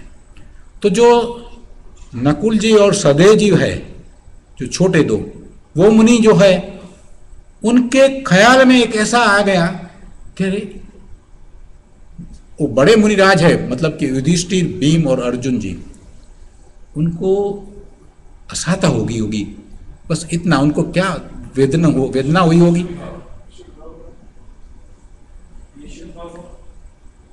क्या भाव कैसा है उनके प्रति कि उनको तकलीफ होती होगी, ऐसा सुभाव ही आया तो सुभाव ही, अरे इनको वेदना हुई होगी, कष्ट हुआ। उसके प्रति द्वेष भाव नहीं आया इनके प्रति शुभ भाव आया। बस इतना छोटा शुभ भाव आया, उसमें उनका चारित्र जो केवल ज्ञान प्राप्त करने के लिए जो था वो फिर वो नहीं कर सके। वो 3 तो केवल ज्ञान प्राप्त करके वो तो मोक्ष चले गए और इनको देवलोक मिल गया। तो थोड़ी भी चारित्र में जरा सी भी कमी रह जाती है, थोड़ा भी शुभ भाव आया तो भी केवल ज्ञान प्राप्त नहीं होता। तो केवल ज्ञान की प्राप्ति जो है वो बहुत बड़ी चीज है, बहुत बड़ी चीज है। फिर कोई ज्यादा भाव नहीं होंगे, इसके बाद के भाव में वो केवल ज्ञान प्राप्त करके मोक्ष जाएंगे। ठीक है। अगर देवलोक में चारित्र का पुरुषार्थ नहीं हो सकता। तो क्यों मिलता है, ऐसा मेरा सवाल। क्यों नहीं होता? क्यों नहीं मिलता है? तो मनुष्य भाव अगर समय की प्राप्ति कर दी लेकिन मुनि मुनि दशा तो नहीं रहे, समझो तो केवल ज्ञान उसी मोक्ष उसी जीव में नहीं उसी भाव में नहीं होगा तो वो देवलोक में जाएंगे, बराबर। तो देवलोक में क्यों जाते हैं, वापस मनुष्य में क्यों आके वापस वहीं से क्यों नहीं कर सकते, ऐसा कर सकते? देवलोक से क्यों नहीं कर सकते? मनुष्य में से मनुष्य क्यों नहीं होते? मनुष्य में से मनुष्य नहीं होंगे, मैं बताता हूं, मनुष्य में से मनुष्य नहीं होंगे।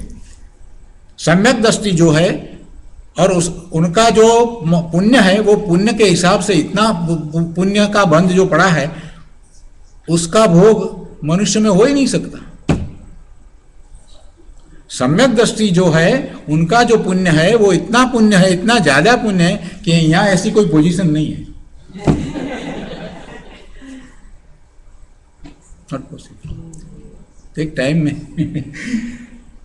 हमारे बड़े भैया 67 में यहाँ आए थे। उस टाइम में वहाँ इलेक्ट्रिकल इंजीनियरिंग था, इलेक्ट्रॉनिक का तो नाम नहीं था उस टाइम में इंडिया में, 1967। तो यहाँ आके उन्होंने इलेक्ट्रॉनिक कर दिया।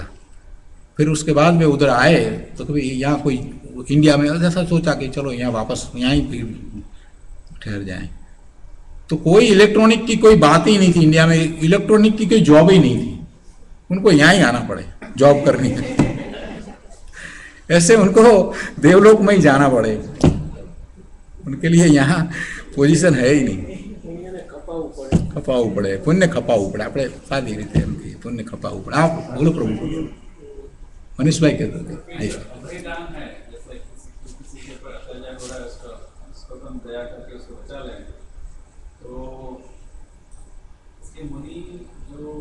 मुनि अवस्था में है वो मतलब किसी को बचाने का भाव नहीं होता है, क्योंकि किसी को बचाने का भाव कर लिया तो उनको पुण्य का भाव होता है, अपने रास्ते से हट जाए। मतलब यदि किसी ने किसी को नहीं बचाया तो उसमें उसको पाप तो नहीं लगेगा, પાપ તો નહીં લાગે। એનો ભાવ કેવો હોય એ પ્રમાણે। હવે મુનિ પોતે પોતાના અંતરમાં છે, બરાબર છે, પોતે જ અંદરમાં સ્વરૂપમાં જે છે તો એ બીજાને બચાવવાનો ભાવ એમને ક્યાંથી આવે? કેમ કે એ તો બહારમાં છે જ નહીં, એટલે બહારનું લક્ષ્ય જ નથી। મુનિ ધ્યાનમાં બેઠા છે અને પાસે કંઈક થઈ ગયું છે, મુનિનું ધ્યાન જ નથી, તો પછી મુનિ ત્યાં બચાવવા ના જાય અને એનો કોઈ ખોટો મિનિંગ કરી અને મુનિ ઉપર ઉપસર્ગ પણ કરે, એવું પુરાણમાં બધે એવી વાત પણ આવે કે તમે કેમ આમ નહીં કર્યું, કેમ એવું એ વાત આવે। પણ પોતે પોતાના સ્વરૂપમાં છે તો ના થાય। અને પાંડવોની બાબતમાં તો એમ છે કે બધાને નાખી દીધું, પછી પોતે પોતાના ધ્યાનમાં હતા, પણ અંદરમાં વિકલ્પ એવો આવી ગયો। એ તો જાણે છે કે એ મુનિ કેવા છે, એ જાણે છે કે એ પોતાના સ્વરૂપમાં જ છે, અંદરમાં જ છે, પણ એક સહેજ અંદરમાં આમ જરાક વખત આવ્યો કે એમને કેવું થતું, બસ આટલી વાત, ધ્યાનમાં જ રહ્યા। એટલે એને મુનિનો પુરુષાર્થ પોતાના સ્વરૂપના લક્ષ્ય થતો હોય અને બહારમાં ધારો કે કોઈને બચાવતા નથી તો એમને કંઈ પાપ લાગવાનો પ્રશ્ન નથી થતો, કેમ કે પોતાના સ્વરૂપમાં છે। આપણે જઈએ છીએ, જોઈએ છીએ અને નથી બચાવતા ને એમ કહીએ કે એનું આયુષ્ય સદ વધશે, તો સમજવાનું કે આપણે જૈન કેવડાવવાને લાયક નથી। જૈન સરનેમ હોય ને તો એવું તો થવું જ ના જોઈએ। બચાવવાનો ભાવ આવવો જ જોઈએ અને બચાવવાનો પ્રયત્ન થવો જ જોઈએ। તમે કઈ કહેતા? પહેલા શરૂઆતમાં ગાથા હતી ને એમાં એમણે કહ્યું કે જો તમને સમ્યક દર્શન છે અને તમે મનુષ્ય છો તો એ રીતે, એટલે એ રીતે જ વાત છે। કેમ કે અને એટલા માટે જ અહીંયા એ વાત લીધી છે, એટલે ભવ્ય અહીંયા કયો છે, પહેલેથી જ શરૂ કરીને ભવ્યની જ વાત લીધી છે એ રીતે। અને ભવ્ય એ છે કે જે પોતે જ્ઞાન સ્વરૂપે થઈ જાય છે તે, એટલે અહીંયા છેલ્લે મુક્તિની વાત લીધી, કેમ કે એ જ્ઞાન સ્વરૂપે પરિણમી જાય છે। સમ્યક દ્રષ્ટિ છે એટલે જ્ઞાન સ્વરૂપે પરિણમી ગયા છે, એટલે ભવ્ય છે। અને ભવ્ય છે તો પછી આગળ ક્રમે પુરુષાર્થ કરી, ચારિત્રનો પુરુષાર્થ કરી અને અંતે મુક્તિની પ્રાપ્તિ કરી રહે છે, બરાબર છે। 24માં થયું। હવે આપણે 25માં આગળ લઈએ। આચાર્ય ભગવાને તો બહુ સરસ વાત કરી નાખી, હૃદયને સ્પર્શી જાય। પદ્માનંદી આચાર્ય ભગવાને એક પછી આમ ધીરે ધીરે ધીરે દાન ને આમ બધું એક પછી કેવું ક્રમમાં આવતું ગયું, આ નહીં આમ અઠવાડિયાની અંદર તો મુક્તિની વાત સુધી લઈ ગયા આપણને।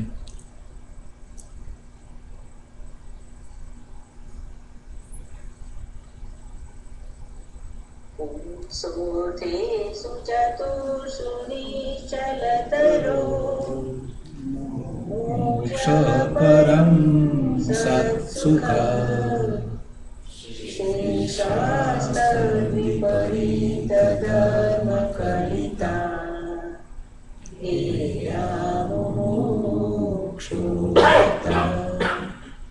तस्मात् तत्पदसाधनात्वदरणो धर्मो विनो सम्मत योगादिनिमित्तमेव स पुनः पापं बुधैर्मन्यते। 25મી ગાથાના અર્થમાં અહીંયા કહે છે કે ધર્મ, અર્થ, કામ અને મોક્ષ આ 4 પુરુષાર્થોમાં કેવળ મોક્ષ પુરુષાર્થ જ સમીચીન એટલે બાધા રહિત, યથાર્થ, બાધા રહિત પણ અર્થ થાય છે ને બીજો એક અર્થ થાય છે યથાર્થ. યથાર્થ એ પુરુષાર્થ જ સમીચીન એટલે યથાર્થ છે, બાધા રહિત છે, સુખયુક્ત છે. કેવો છે એ પુરુષાર્થ? સમીચીન. સમીચીન એટલે બાધા રહિત, એમાં વિક્ષેપ ન પડે એવો પુરુષાર્થ છે. મોક્ષનો પુરુષાર્થ છે એ બાધા રહિત. યથાર્થ પુરુષાર્થ છે એટલે સાચો પુરુષાર્થ છે, યોગ્ય પુરુષાર્થ છે, સમ્યક પુરુષાર્થ છે. એ પુરુષાર્થ સુખયુક્ત છે એટલે એવા એ પુરુષાર્થમાં કંઈ દુઃખ હોતું નથી. મોક્ષ માર્ગના પુરુષાર્થમાં કોઈ દુઃખ હોતું નથી. મોક્ષ માર્ગના પુરુષાર્થમાં આનંદ જ હોય, મોક્ષ માર્ગના પુરુષાર્થમાં સુખ જ હોય. મોક્ષ માર્ગના પુરુષાર્થમાં કોઈ અડચણ બાધા હોતી જ નથી. એ તો જીવ પોતે બાધા ઊભી કરે છે. અહીંયા બાધા રહિત કહ્યું ને એટલે કોઈને વિકલ્પ આવ્યો હોય કે ના બાધાઓ તો આવે ને એટલે તો નથી થતો ને. ના, બાધા નથી આવતી પ્રભુ. એ પોતે બાધાઓ ઊભી કરે છે, અડચણો પોતે ઊભી કરે છે. પોતે પ્રમાદ ભાવે થઈ અને મોક્ષ માર્ગના પુરુષાર્થમાં એ મોડો પડી જાય છે. મોક્ષ માર્ગનો પુરુષાર્થ જેવો ઉગ્ર થવો જોઈએ એવો ઉગ્ર ન થવામાં એને કોઈ કર્મ નથી નડતું, પણ એનો પુરુષાર્થ જે છે એનું મંદપણું, એમાં ક્યાંક ક્ષતિ એ નડે છે. પુરુષાર્થ પણ ખોટો નથી. સમ્યક દ્રષ્ટિને મોક્ષ માર્ગનો પુરુષાર્થ થાય છે, એની દિશા ખોટી નથી. એ દિશા પુરુષાર્થની દિશા પણ સાચી છે, પુરુષાર્થ પણ સાચો છે, પણ એમાં જરાક જેટલો મંદ એ મંદ કસાય હોય છે, ખબર ના પડે એવો સંજ્વલન કસાય, સહેજ ક્યાંક રાગ છે તો પણ એને પાછા પડવાનું થાય છે. એટલે પૂર્ણ સ્વરૂપને પ્રગટ નથી કરતું. એને અપેક્ષાથી એમને શું કહ્યો છે? પુરુષાર્થની નબળાઈ એવા શબ્દ શાસ્ત્રમાં વાપર્યા છે. પુરુષાર્થ કાંઈ નબળો નથી, ઉગ્ર પુરુષાર્થ છે. પોતે પ્રચુર સંવેદન સહિત પોતાના આત્મામાં દિવસમાં હજારો વખત જતા હોય, રાત્રિમાં માત્ર 0.5 સેકન્ડની ઊંઘ હોય, એક જ પડખે 0.5 સેકન્ડ માટે નિંદ્રાધીન થાય, જાગૃત જ હોય એવા મુનિ. પાછલા પહોરે માત્ર 0.5 સેકન્ડની ઊંઘ થાય અને જાગૃત જ રહે એવા મુનિ, એનો પુરુષાર્થ કેવો જબરદસ્ત પુરુષાર્થ હોય. અને ત્યારે તો એ શ્રેણી ચડે, એમને શ્રેણી થોડા ચડે છે, પણ છતાંય એક જરાક આમથી એક સહેજ નાનકડો પણ પ્રમાદ જરાક પણ થયો છે તો એને લીધે લઈને રોકાઈ જાય. એટલે બાધાનું કારણ શું થયું? પોતાનો દોષ છે. બાધાનું કારણ પોતાનો દોષ છે. પોતાનો એ પુરુષાર્થમાં સહેજ ક્યાંક કોક જગ્યાએ એ રાગ થયો કે પ્રમાદ થયો કે જે કંઈ થયું તે એ દોષ પોતાનો છે. શુભ ભાવ આવ્યો, બીજું તો શું આવે? મુનિને તો શું આવે? સહેજ શુભ ભાવ એવો કોઈ આવી ગયો એટલે પછી આખો ભાવ થઈ જાય, અને એક દેવનો ભાવ થઈ જાય અને એના પછીના ભાવમાં ફરીથી પુરુષાર્થ ઉપડે. કેટલો કાળ નીકળી જાય, કેટલા સાગરોપમનું આયુષ બાંધ્યું છે એ પ્રમાણે થાય. 33 સાગરોપમનું આયુષ પણ થઈ જાય. 33 સાગરોપમ સુધી દેવલોકની સ્થિતિ થઈ જાય. અત્યારે વર્તમાનમાં આપણે કહીએ છીએ ને કે 608 જીવ 6 મહિનામાં મોક્ષે જાય. હવે સમજાશે કે શા માટે એવું. હમણાં 2 દિવસ પહેલાં જ કોઈ પૂછતું હતું, મેં કીધું વાત ચાલતી હતી, મેં કીધું સમય આવશે એટલે જવાબ આપશું, હમણાં તો જવાબ 6 મહિનામાં 608 જીવ જ કેમ જાય? એવો નિયમ કોણે બનાવ્યો? તો કોઈએ નિયમ નથી બનાવ્યો, ઓબ્ઝર્વેશન છે. અને વધારે વાત તો એ છે કે આવા સમ્યક દ્રષ્ટિ જીવ કેટલા છે કેટલા સમ્યક દ્રષ્ટિ આત્માઓ દેવલોકમાં બિરાજી રહ્યા છે. હવે એટલા જ દેવલોકના આયુષ્ય પૂરા થાય, મનુષ્ય થાય, પાછો પુરુષાર્થ ઉપાડે, કેવળ જ્ઞાન પ્રાપ્ત કરે ત્યારે મોક્ષ જાય. ન થાય તો ફરી પાછા દેવ થાય. બીજી રીતે કહેવું હોય તો કે લાઈનમાં તો ઘણા છે, એક પછી એક થાય છે તો થાય છે. આપણે તો લાઈનમાં આવવાનું છે, લાઈનમાં તો આવી જઈએ પછી વાંધો નથી. જે લાઈનમાં આવ્યો છે એને ટિકિટ મળવાની છે, નક્કી છે. અહીંયા ટિકિટ કંઈ ઓછી નથી, ટિકિટ ખૂટવાની નથી. જે લાઈનમાં આવ્યો એને દરેકને મળશે. બસ એક જ કન્ડિશન, લાઈનમાં આવી જાઓ, સમ્યક તો પ્રગટ કરી લો, બસ. પછી ચિંતા કરવાની જરૂર નથી. પછી તો લાઈન આગળ વધી રહી છે પ્રભુ, એમાં કોઈ ચિંતા કરવાની જરૂર નથી. પછી સુખ સુખ સુખ જ છે, પછી દુઃખ છે જ નહીં. સમ્યક્ત્વની પ્રાપ્તિ થયા પછીથી કોઈ દુઃખ છે જ નહીં. શ્રદ્ધા બદલાઈ ગઈ છે પછી સુખ છે, બીજું નથી કાંઈ. શાંતિ છે પછી ભય નથી, કોઈ જુગુપ્સા નથી, કોઈ પ્રત્યે તિરસ્કાર નથી. સમ્યક દર્શન, બીજું કાંઈ પ્રગટ કરવા જેવું નથી. બસ આનંદની દશા છે પ્રભુ. સમ્યક દર્શીને તમે પૂછો ને, આપણે સમ્યક દ્રષ્ટિ સાથે આપણે તડકામાં 2 માઇલ ચાલીને આવ્યા હોઈએ અને અહીંયા પછી બેસીએ તો આપણે રોદડા રોવા માંડીએ કે આ ગરમીનો બહાર નહીં, ને એમાં પછી શું કહેવું, કેટલું વર્ણન કરી નાખીએ. પેલાને પૂછીએ તો કે કેમ છો, તો આનંદમાં. બસ दृष्टि अंदर में हो, 2 माइल चाला हो ने, 2 मील चलते हैं ना, वो धूप में चल के आए हैं तो भी वो तो अपने में होते हैं, उनको तो याद भी नहीं आता कि 2 मील चल के आए धूप में, वो भी नहीं, वो तो अपने में होते, अपने में रहते हैं. दृष्टि अंदर तरफ रही है ने, આવી દશા હોય છે સમ્યક દ્રષ્ટિની. કદાચ કોઈક વખત બોલે પણ ખરા કે આ તડકો, પણ અંદરમાં તો એ જ છે, અંદરમાં તો એમનું એર કન્ડિશન ચાલુ જ છે પ્રાય. એટલે સમ્યક દર્શન પ્રગટ કરવાનું છે. લાઈનમાં આવી જાઓ, બીજી કોઈ વાત નથી, એક જ વાત, લાઈનમાં આવી ગયા પછી કોઈ ચિંતાની વાત નથી, કોઈ ભય નથી, કોઈ અશાંતિ નથી, કોઈ ગૂંચવણ નથી, કોઈ પ્રોબ્લેમ નથી. સમાધાન સમાધાન સમાધાન જ છે, બધી વસ્તુના સમાધાન જ છે, બીજું કાંઈ નથી. અહીંયા કહે છે કે સુખયુક્ત છે એ દશા. કેવી છે? સુખયુક્ત છે. સુખયુક્ત હોઈને સદા સ્થિર રહે છે. બાકીના 3 પુરુષાર્થ તેનાથી વિપરીત છે, અસ્થિરતા સ્વભાવવાળા છે, એમાં કાંઈ ટકતું નથી. ગમે તે પુરુષાર્થ એમાં કરો તો પણ. હવે એમાં જે ધર્મનો પુરુષાર્થ જે લખ્યું છે ને, ધર્મ કહેતા શુભભાવ એવો અર્થ થાય છે. ગુરુદેવે આ વિશે વાત કરી છે કે આ પુરુષાર્થમાં, મોક્ષના પુરુષાર્થ પછી ધર્મ, અહીંયા ધર્મનો અર્થ થાય છે શુભભાવ. અને પેલા 2 અર્થ અને કામના પુરુષાર્થ તો પાપનો ભાવ છે, અશુભ ભાવ છે. જ્યારે ધર્મ એટલે શુભ ભાવ. એ શુભ ભાવ છે એમાં પણ આત્માના સ્વભાવથી વિપરીત સ્વભાવવાળા છે, અસ્થિર છે, એક સરખા થતા પણ નથી. જ્યારે મોક્ષ માર્ગનો જે પુરુષાર્થ છે એ બાધા રહિત છે, સુખયુક્ત છે, સદા સ્થિર છે. તેથી તે મુમુક્ષુજનોએ છોડવા યોગ્ય છે. તે એટલે કયા? પેલા પુરુષાર્થ, 3 પુરુષાર્થ એ છોડવા યોગ્ય છે. એવા પુરુષાર્થને છોડીને પોતાને, કયો પુરુષાર્થ હોય? મોક્ષ માર્ગનો જ પુરુષાર્થ હોય, મોક્ષનો જ પુરુષાર્થ હોય. તેથી જે ધર્મ પુરુષાર્થ ઉપરયુક્ત મોક્ષ પુરુષાર્થનો સાધક થાય છે તે પણ આપણને ઈષ્ટ છે. પરંતુ જે ધર્મ કેવળ ભોગ આદિનું જ કારણ થાય છે તેને વિદ્વાનો પાપ જ સમજે છે. થોડીક વાત અહીંયા જરાક લઈએ. શું કહ્યું કે આ પ્રમાણેના જે પુરુષાર્થની વાત કરી એમાં મોક્ષ માર્ગનો પુરુષાર્થ જે છે એના સિવાય બાકીના પુરુષાર્થ તો છોડવા યોગ્ય છે. ધર્મ કહેતા શુભભાવનો પુરુષાર્થ, ધર્મનો પુરુષાર્થ, અર્થ અને કામ એ તો અશુભ પુરુષાર્થ થયા, એ તો પાપના પુરુષાર્થ છે. પણ ધર્મ પુરુષાર્થ,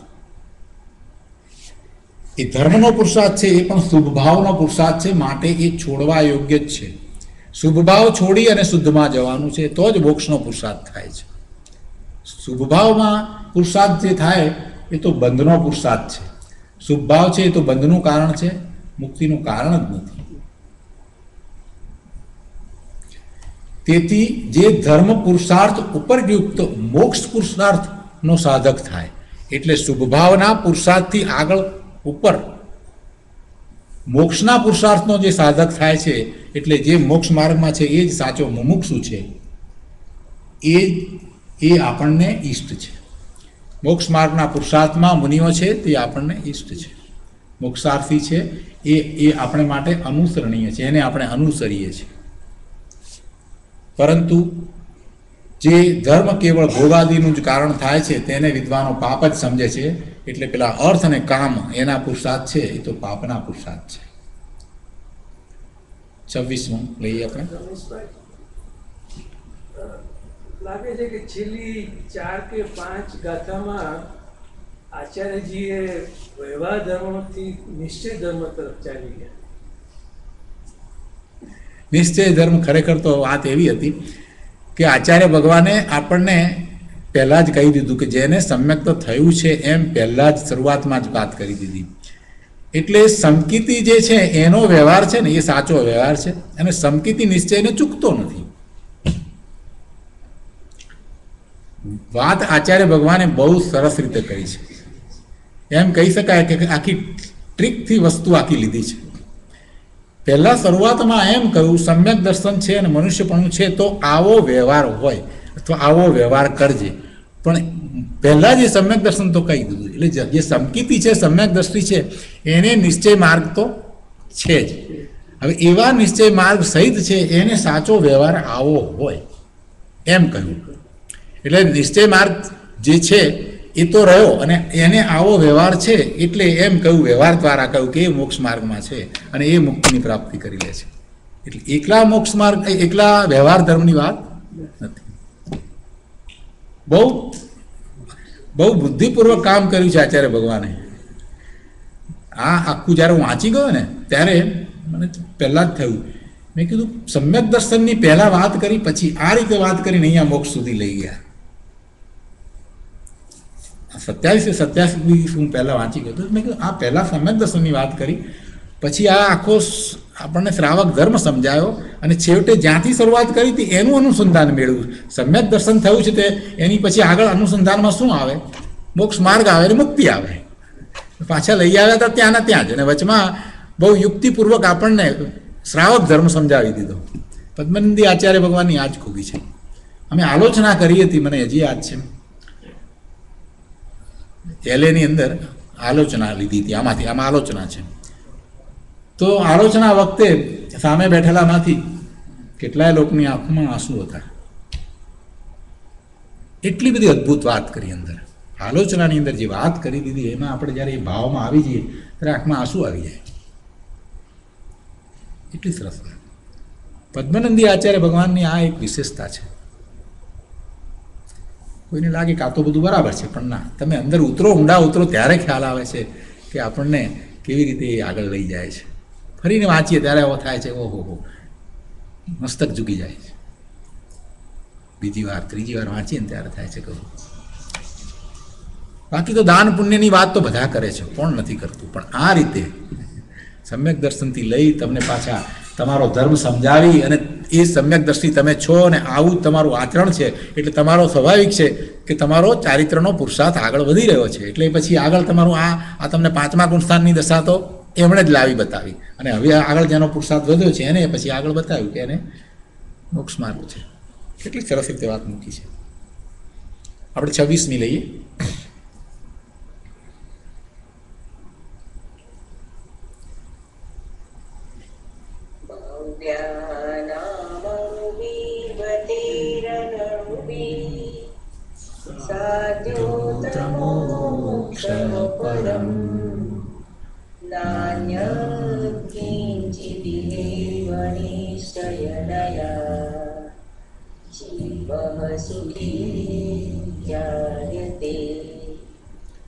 सर्वं पूरतजातमीदृशधिया साफल्यमेत्यन्यथा संसाराश्रयकारणं भवति यत् दुःखम् एव स्फुटम्. ગાથાના અર્થમાં અહીંયા કહે છે કે ભવ્ય જીવોએ અણુવ્રતો અને મહાવ્રતો દ્વારા અહીં કેવળ મોક્ષ જ સિદ્ધ કરવા યોગ્ય છે, અન્ય કાંઈ પણ સિદ્ધ કરવા યોગ્ય નથી. ભવ્ય જીવોએ એટલે જેમણે સમ્યક દર્શન પ્રગટ કર્યું છે, જે પોતે જ્ઞાન સ્વભાવે પરિણમી ગયા છે, એમણે આગળ વધીને મહાવ્રત લેવાના છે. અણુવ્રત ને પછી આગળ વધીને મહાવ્રત. મહાવ્રત દ્વારા, મહાવ્રત તો મુનિને હોય એટલે એમણે શું કરવાનું? મુનિપદ ગ્રહણ કરવાનું છે. અણુવ્રત અને મહાવ્રતો દ્વારા અહીં કેવળ મોક્ષ જ સિદ્ધ કરવા યોગ્ય છે, એટલે મોક્ષ માર્ગનો જ પુરુષાર્થ કરવા યોગ્ય છે. મહાવ્રત દ્વારા એમને કેવળ જ્ઞાનની જ પ્રાપ્તિ કરવા જેવું છે. એ સિવાય બીજે ક્યાંય એમનું લક્ષ્ય ન જવું જોઈએ. આમે સમ્યક દ્રષ્ટિને બીજે લક્ષ્ય જતું જ નથી. એમને ચારિત્રના પુરુષાર્થ તરફ જ લક્ષ્ય હોય છે. પણ અહીંયા તો સ્પષ્ટતા કરી દીધી કે એ જ કરવા યોગ્ય છે. મહાવ્રતો દ્વારા અહીં કેવળ મોક્ષ જ સિદ્ધ કરવા યોગ્ય છે, અન્ય કાંઈ પણ સિદ્ધ કરવા યોગ્ય નથી. ક્યાંક કોઈક રીતે પ્રમાદમાં પડતા હોય, શાસ્ત્ર લખવામાં પડી ગયા હોય કે આચાર્ય છે તો પછી એ રીતે શિષ્યોને સમજાવવા અને એ બધામાં, કેમ કે આચાર્યનું એ કાર્ય છે, આચાર્યનું એ કાર્ય છે. એવી રીતે ગણધર છે એટલે આખો ગણ છે, જે આખો સમૂહ છે એના એ સર્વોપરી છે. તો એમને આ કાર્ય હોય છે. શાસ્ત્રની રચના થવી, આ આગમની રચના થવી, આ બધું કાર્ય આચાર્યને એમને હોય છે. તમને બધાને ખબર હશે કે આપણે પંચપરમેષ્ઠીમાં ગણધરને નમસ્કાર નથી કરતા, ખ્યાલ છે? હા કે ના?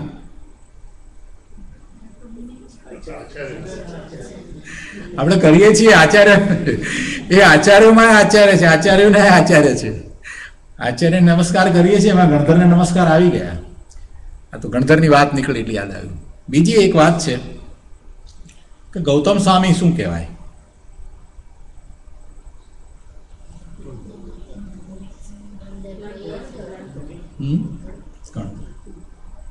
બીજા કોઈનો જવાબ? ગૌતમ સ્વામી અત્યારે શું છે? સિદ્ધ છે. તો પછી ગણધર છોકરા કહેવાના. તમે જ્યારે એસએસસી પાસ થયા, તમને એસએસસી નું સર્ટિફિકેટ મળ્યું એટલે એમ કહેતા હતા કે આપણે એસએસસી મેટ્રિક્યુલેટ, અને ત્યાર પછીથી તમે બીએ થયા તો તમે એસએસસી જ કહેવાઓ કે પછી બેચલર કહેવાઓ? તો શુક્ર ગણધર કહેવા જોઈએ. એમની સિદ્ધ થયા છે તો એમની આપણી દ્રષ્ટિમાં એ સિદ્ધ જ આવવા જોઈએ. તો ગણધર તો હતા, ગણધરનું પદ હતું, પણ છાયા તો સિદ્ધ ને.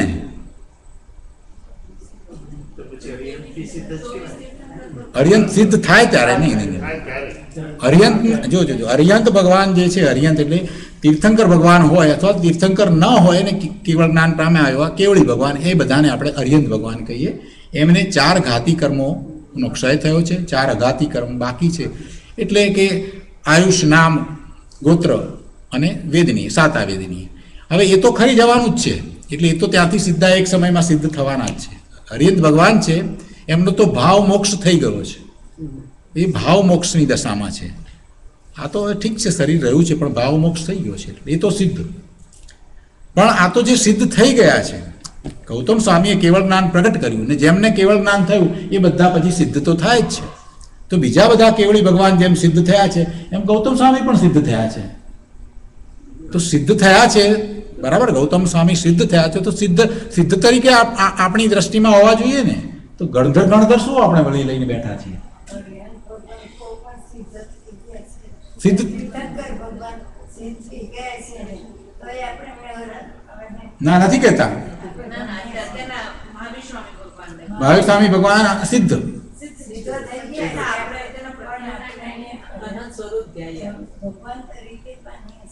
સિદ્ધ ભગવાન ભગવાન જ છે ને. કોને? સિદ્ધ ભગવાન ને તો છે. જો અન્ડરસ્ટેન્ડિંગમાં ઘણી બહુ ગરબડ છે. હવે આ વાત તો ક્લિયર કરવી જ પડશે. અરિહંત ભગવાન આપણે કોને કહીએ? જે શરીર સહિત છે એને અરિહંત કહીએ. બેઝિક, એકદમ સીધી સાદી વ્યાખ્યા. કેવળ જ્ઞાન થયું છે અને શરીર સહિત છે એ અરિહંત કહેવાય. કેવળ જ્ઞાન કોને થાય? જે પુરુષાર્થ કરે છે એને કેવળ જ્ઞાન થયું છે, બરાબર છે. એટલે શરીર છે, હજી શરીરમાં રહ્યા છે, નિર્વાણ નથી પામ્યા. તીર્થંકર ન હોય અને કેવળ જ્ઞાન થાય તીર્થંકર થાય એને જ તો કેવળ જ્ઞાન થાય, પણ તીર્થંકર ન હોય એને પણ કેવળ જ્ઞાન થાય.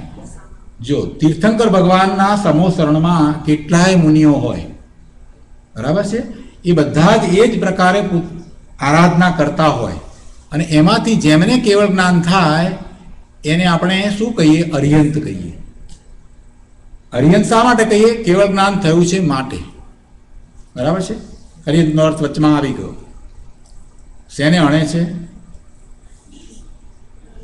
અરિહંત શેને અણ્યા છે? શેને અણીને થયા છે? કસાયોને. કસાયોનો ક્ષય કર્યો છે, કસાયોને નો નાશ કર્યો છે, અરિહંત થયા છે. એટલે તીર્થંકર ભગવાન એમને વિશેષતા એ છે કે એમને તીર્થંકર નામ ગોત્ર બાંધ્યું છે, એ વિશેષતા છે. એટલે એમને 34 અતિશયો હોય છે. આ કેવળી છે એમાં પણ પાછા પ્રકારો છે. મુક કેવળી પણ હોય, એટલે એમને ઓમકાર ધ્વનિ બહાર ન નીકળતી હોય, પણ એ ઓમકાર સ્વરૂપ જ થયા છે. એટલે એ બધા અરિહંત જ કહેવાય. નમો અરિહંતાણમ કહીએ એની અંદર તીર્થંકર ભગવાન પણ આવી ગયા, અને તીર્થંકર ભગવાન સિવાયના બીજા જેમને કેવળ જ્ઞાન થયું છે એ પણ એમાં આવી ગયા. એટલા માટે નમો તીર્થંકર એમ નથી કહેતા, તીર્થંકર ભગવાનને માત્ર નમસ્કાર નથી કહેતા, નમો અરિહંતાણમ કહીએ છીએ. એમાં બધા જ આવી ગયા. બરાબર. હવે સાંભળો આગળ વાત તો સાંભળો. આ તીર્થંકરમાં તો વાત બેઠી ને, અરિહંતમાં તો વાત બેઠી ને. અરિહંતમાં કોણ આવે એ વાત તો બેસી ગઈ ને. તીર્થંકર હોય અથવા ન હોય, જેમને કેવળ જ્ઞાન થયું છે, શરીર સાથે છે, આટલું જ યાદ રાખો. ગાતિકર્મ અગાતિકર્મ છોડો હમણાં. શરીરની સાથે છે એ બધા અરિહંત. બરાબર. હવે એ શરીરને છોડે, શરીર રહિત થાય, આ શરીર છૂટી જાય, એટલે ત્યાંથી એ સીધા એક જ સમયમાં સિદ્ધ શિલા ઉપર બિરાજી ગયા. એ સિદ્ધ કહેવાય. જે શરીરમાં છે, શરીર સાથે રહ્યા, એ અરિહંત છે. એ તીર્થંકર હોય અથવા તો કેવળી હોય, પણ એ બધા શરીર સાથે છે. હવે શરીર આયુષ પૂરું થયું એટલે શરીર છૂટી ગયું, અને એક સમયમાં એ આત્મા ઉપર બિરાજી ગયા. ક્યાં? સિદ્ધ શિલા ઉપર. સિદ્ધ શિલા ઉપર બિરાજી ગયા. એ બધા જ સિદ્ધ કહેવાય. જેટલા સિદ્ધ છે, જેટલા સિદ્ધ થયા એ બધા પહેલા શું હતા? અરિહંત હતા. કેવળ જ્ઞાન બધાએ પ્રગટ કર્યું હતું. કેવળ જ્ઞાન પ્રગટ થયા પછીથી પોતે ક્યાં હતા? પોતાના સ્વરૂપમાં હતા. એટલે કેવી દશામાં હોય? ધ્યાનમાં. ધ્યાનની દશામાં.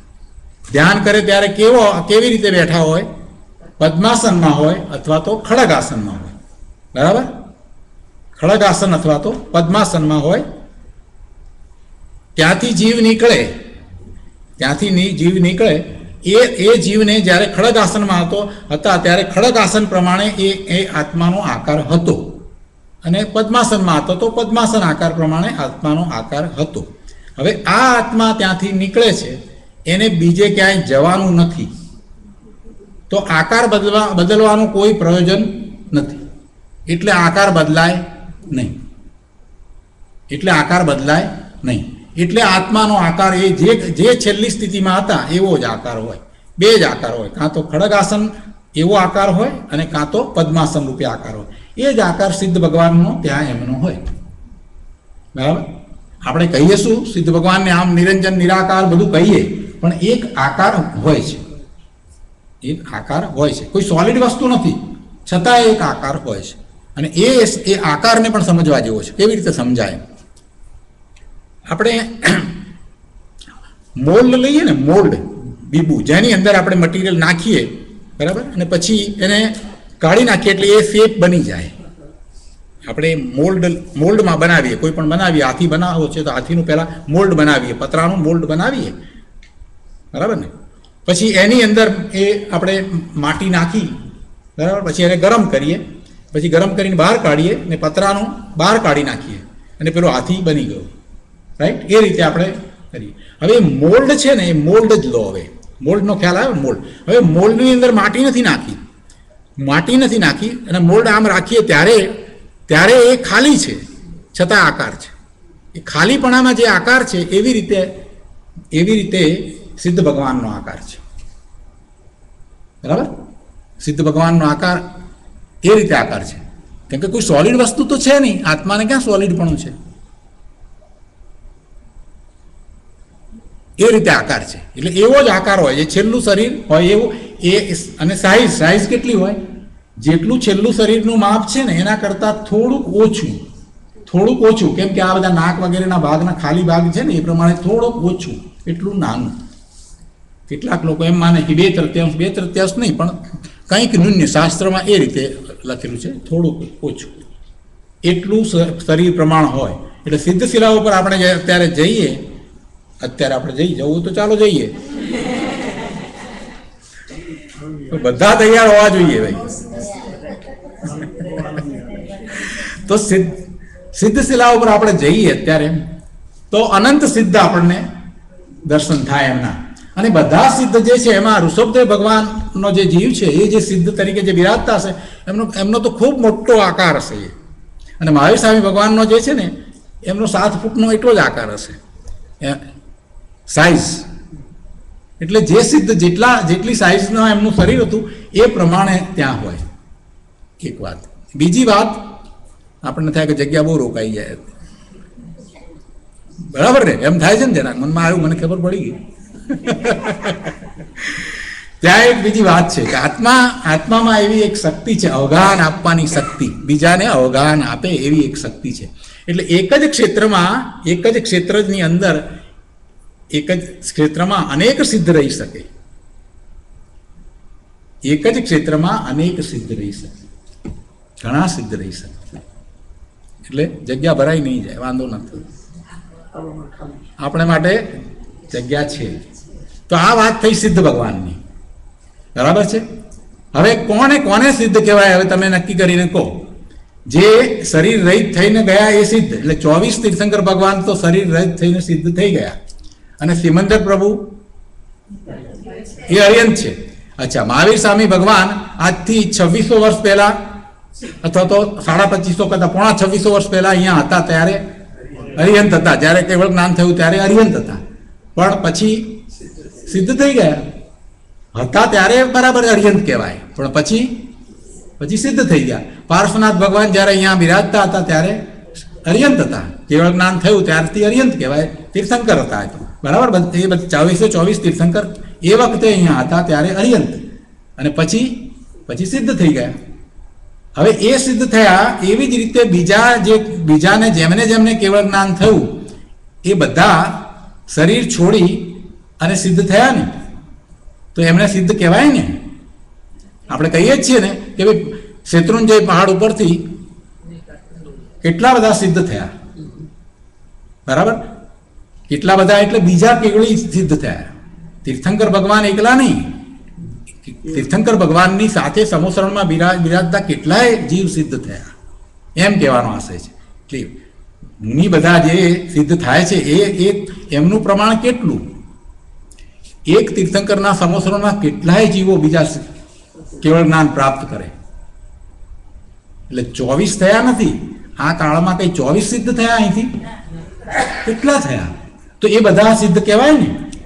તો હવે મહાવીર સ્વામી ભગવાનની સાથે ગૌતમ સ્વામી હતા, એ એમના ગણધર હતા, બરાબર?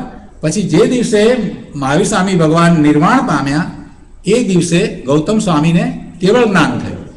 પછી કેવળ જ્ઞાન થયા પછીથી એમનું જ્યારે આયુષ્ય પૂરું થયું એટલે એ પણ સિદ્ધ થયા.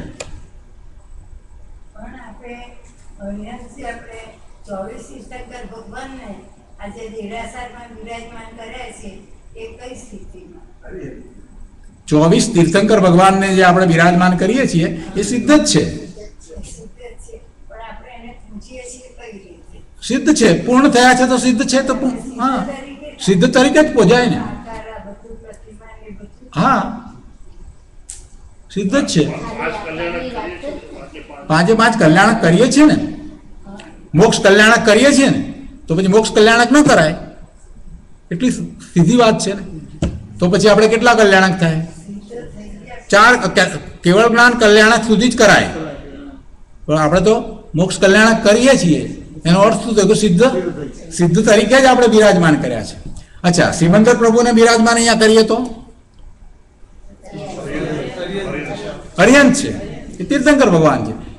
યુગમંદર સ્વામી હોય તો બાહુ સ્વામી હોય તો, સુબાહુ સ્વામી હોય તો, ચંદ્રબાહુ સ્વામી હોય, ચંદ્રાનંદ સ્વામી હોય, 20 તીર્થંકર ભગવાન છે મહાવિદ્ય ક્ષેત્રમાં, બધા તીર્થંકર છે, એમને બિરાજમાન કરી શકીએ આપણે.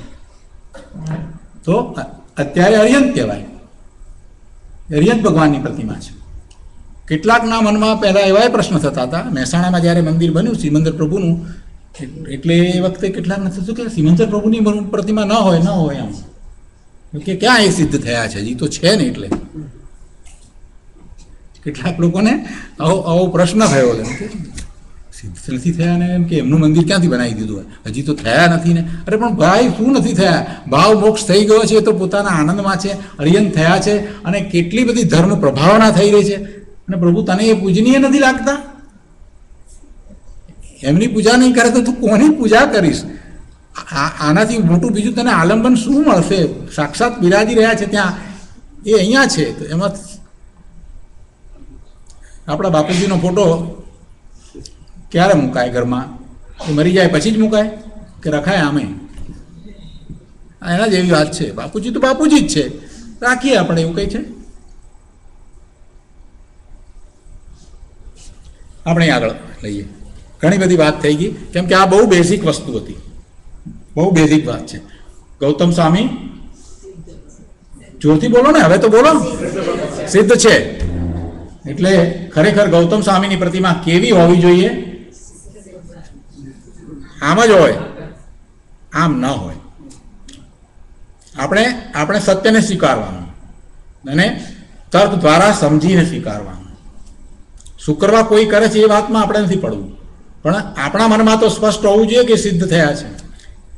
મહાવીર સ્વામી ભગવાન પછી 3 જીવ ભરત ક્ષેત્રના વિશેથી મોક્ષે ગયા: ગૌતમ સ્વામી, સુધર્મ સ્વામી અને જંબુ સ્વામી.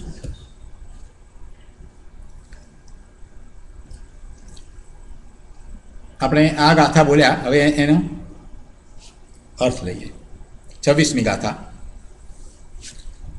ભવ્ય જીવોએ અણુવ્રતો અને મહાવ્રતો દ્વારા અહીં કેવળ મોક્ષ જ સિદ્ધ કરવા યોગ્ય છે, અન્ય કાંઈ પણ સિદ્ધ કરવા યોગ્ય નથી. કારણ એ છે કે નિશ્ચય નયથી જીવ તે મોક્ષમાં જ સ્થિત થઈને સુખી થાય છે. નિશ્ચય નયથી એટલે જે પરમ સત્ય છે તે એવા દ્રષ્ટિકોણથી, નય એટલે દ્રષ્ટિકોણ, એક દ્રષ્ટિકોણ કે જે પરમ સત્ય છે એવા દ્રષ્ટિકોણથી આપણે જો વિચાર કરીએ તો જીવ મોક્ષમાં જ સ્થિત થઈને સુખી થાય છે. મોક્ષમાં એટલે જ્યારે એ મુક્ત થાય છે, એ બંધ અવસ્થા એની પૂરી થાય, કર્મ રહિત થાય છે, એટલે એને મોક્ષની પ્રાપ્તિ થઈ અને પછી સિદ્ધશિલા ઉપર બિરાજી જાય છે. એટલે મોક્ષમાં એટલે સિદ્ધશિલામાં નહીં, એમ નહીં કહેવાનો અર્થ. મોક્ષમાં એટલે પોતાની અવસ્થા મોક્ષરૂપ થઈ છે, એટલે મોક્ષમાં જ સ્થિત થઈને સુખી થાય છે. ત્યાં સુધી હજી સુખ હોય નહીં. એ હજી સમ્યક દર્શન પ્રગટ કર્યું છે ત્યાં સુધી પણ એને પૂર્ણ સુખ નથી. એને ચારિત્રનો પુરુષાર્થ છે, મુનિ છે, સુખી છે, પણ છતાંય પૂર્ણ સુખની પ્રાપ્તિ ક્યાં? એટલે સ્થિત થાય છે શબ્દ મૂક્યો છે. પૂર્ણપણે સુખમાં સ્થિત ક્યારે થાય? કે એમાં અવ્યાબાદ સુખ થાય તો, એટલે કે સુખ ઓછું વધતું ન થાય, એક સરખું આવ્યા કરે, એક જ સરખું. એવી જે સ્થિતિ થાય એ મોક્ષ થાય ત્યારે જ થાય છે.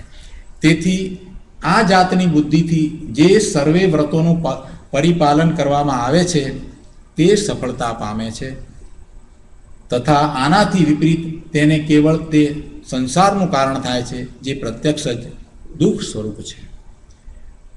આ જાતની બુદ્ધિથી સર્વે વ્રતોનું પરિપાલન કરવામાં આવે. આ જાતની બુદ્ધિ એટલે પૂર્ણતાને લક્ષ્ય પુરુષાર્થ.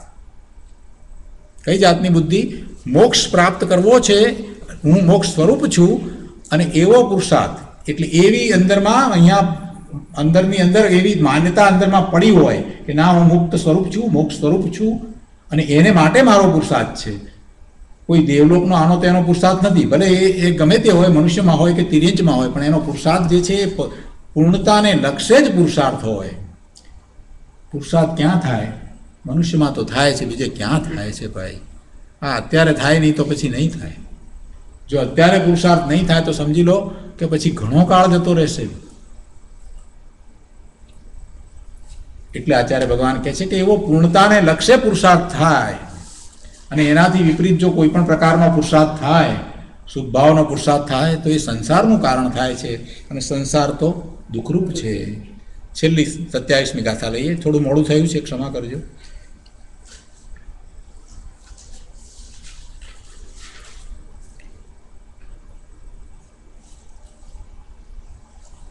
યદ કલ્યાણ પરમ પરાર્પણ પરમ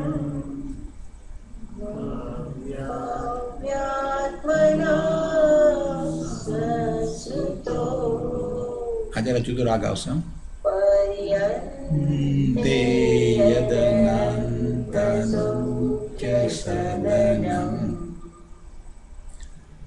મોક્ષં દદાતિ ધ્રુવમ તજ્જિયાદતિ દુર્લભં નરકા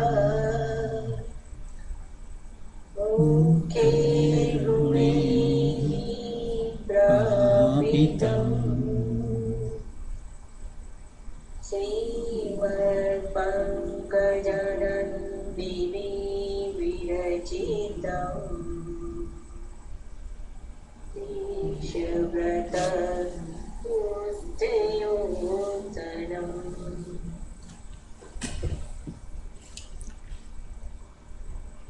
ગાનારને પણ થોડો ભાવ આવી ગયો. અનુવાદમાં અહીંયા કહે છે કે શ્રીમાન પદ્મનંદી મુનિ દ્વારા રચવામાં આવેલ જે 10 વ્રત ઉદ્યોતન, દેશ વ્રત ઉદ્યોતન નામનું પ્રકરણ સંસારમાં ભવ્ય જીવોને કલ્યાણ પરંપરા આપવામાં તત્પર છે. શું? દેશ વ્રત ઉદ્યોતન નામનું પ્રકરણ, એવો અધિકાર એ ભવ્ય જીવોને કલ્યાણકારી છે, એટલે કલ્યાણ પરંપરા આપવામાં તત્પર છે. અંતે જે નિશ્ચયથી અનંત સુખના સ્થાનભૂત મોક્ષ આપે છે તથા જે ઉત્તમ મનુષ્ય પર્યાય આદિ ગુણો વડે પ્રાપ્ત કરાવાય છે, એવું તે દુર્લભ દેશ વ્રત ઉદ્યોતન જયવંત હો. દેશ વ્રત ઉદ્યોતન જયવંત હો, એમ આચાર્ય ભગવાને કહ્યું. દેશ વ્રતમાંથી પછી તમે આગળ વધશો તો પછી મહાવ્રત લેશો, અને મહાવ્રત પછી આગળ વધતા કેવળ જ્ઞાન પ્રગટ કરશો અને પછી મુક્ત થશો. એટલા માટે દેશ વ્રત અને અહીંયા જયવંત હો, એમ આચાર્ય ભગવાને કહ્યું છે.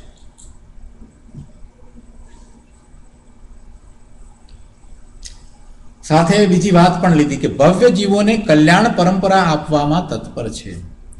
અંતે જે નિશ્ચયથી અનંત સુખના સ્થાનભૂત મોક્ષ આપે છે. નિશ્ચયથી, અહીંયા નિશ્ચયથી નો અર્થ એમ છે કે નક્કી, એમાં કોઈ ફેરફાર નથી, બીજો વિચાર વિકલ્પ ન કરશો, એમાં કોઈ સંશય ન રાખશો. નિશ્ચયથી નક્કી જ છે કે એ અનંત સુખના સ્થાનભૂત મોક્ષ આપે છે. અહીંયા નિશ્ચયનો અર્થ એ કરવાનો છે.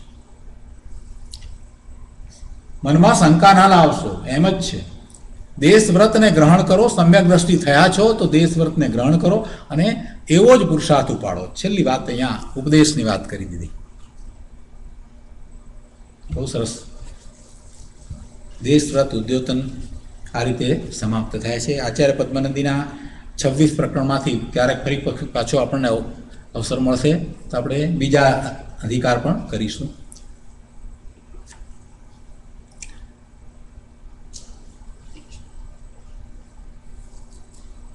કોઈ પ્રશ્ન હોય તો હું ધારું છું કે હવે આ ભાવ સાથે જ રહીએ.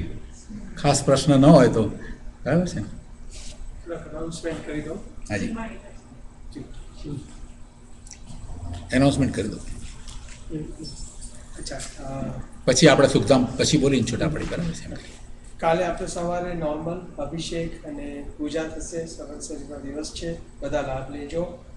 અને 11 વાગે આપણે નોર્મલ પૂજા પછી જે આપણો સમયસરજી ઉપર 110, 111 કલશ ઉપર કન્ટિન્યુએશન રહેશે.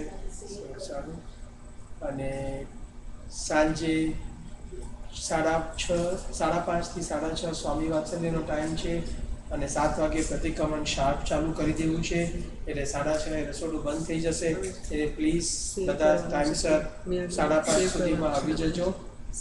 અચ્છા, હવે ખાસ તો આપણા સ્વાધ્યાય ગ્રુપ તરફથી $650 સ્વામી વાત્સલ્ય તરફ ડોનેશન આવ્યું છે, એટલે they are very thankful. Pragnesh સાથે મારા જે વાત થઈ. અચ્છા, હવે શનિ રવિવારનો પ્રોગ્રામ હું જણાવી દઉં. આપણી ક્ષમાવાણીની પૂજા શનિવારે રાખી છે, રવિવારે નથી રાખી. બીજું ઇનિશિયલી અનાઉન્સમેન્ટ રવિવારનું થયું હતું, એ કેન્સલ થઈ ગયું છે. શનિવારની ક્ષમાવાણીની પૂજા છે, તો 9 વાગે અભિષેક નોર્મલ જેમ છે એમ આપણો ટાઈમ બંને શનિવાર અને રવિવારે, અને 9:30 થી 11 પૂજાનો ટાઈમ જે આપણે નોર્મલ કરીએ છીએ. શનિવારે ક્ષમાવાણીની પૂજા ખાસ થશે અને રવિવારે આપણી ક્રમસર જે નોર્મલ પૂજા થશે એ થશે. એટલે 9:30 થી 11 આપણો પૂજાનો ટાઈમ છે. 11 થી 12:30 આપણે સ્વાધ્યાયનો ટાઈમ રાખ્યો છે. 12:30 થી 1 આપણે લંચ માટે બ્રેક લેશું, અને 1 થી 3 પાછો સ્વાધ્યાયનો ટાઈમ રાખ્યો છે બપોરે. એટલે 3 વાગે આપણે ફ્રી થઈ જશું. અને પર્સનલી મારી અને મિનલની ઈચ્છા એવી છે કે સેટરડે સાંજે અમારા ઘરે ડિનર અને પછી આપણે કોઈ ક્વેશ્ચન આન્સર કે એવું કોઈ ઘરે સેશન રાખવાનો અમારે બહુ જ ખાસ ઈચ્છા છે અમારી. તો પ્લીઝ RSVP કરી દેજો જે ભાઈઓ આવી શકતા હો.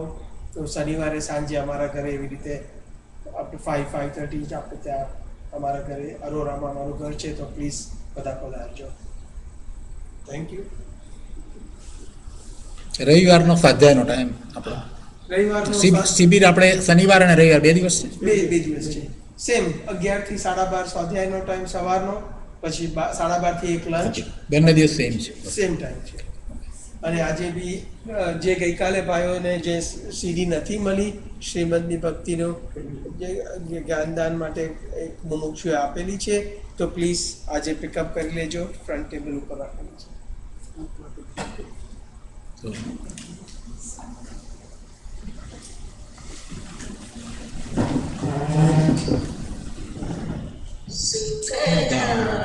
सुखदामनन्त सुसन्तचयि दिनरात रहे तदजानमणि प्रशान्ति अनन्त सुधामय जे प्रणमो पदते वरते जयते प्रणमो पदते वरते जयते. અને પ્લીઝ મને RSVP કરી દેજો શનિવારે સાંજનું, એટલે પ્લાનિંગ કરવાની અમને ખ્યાલ આવે.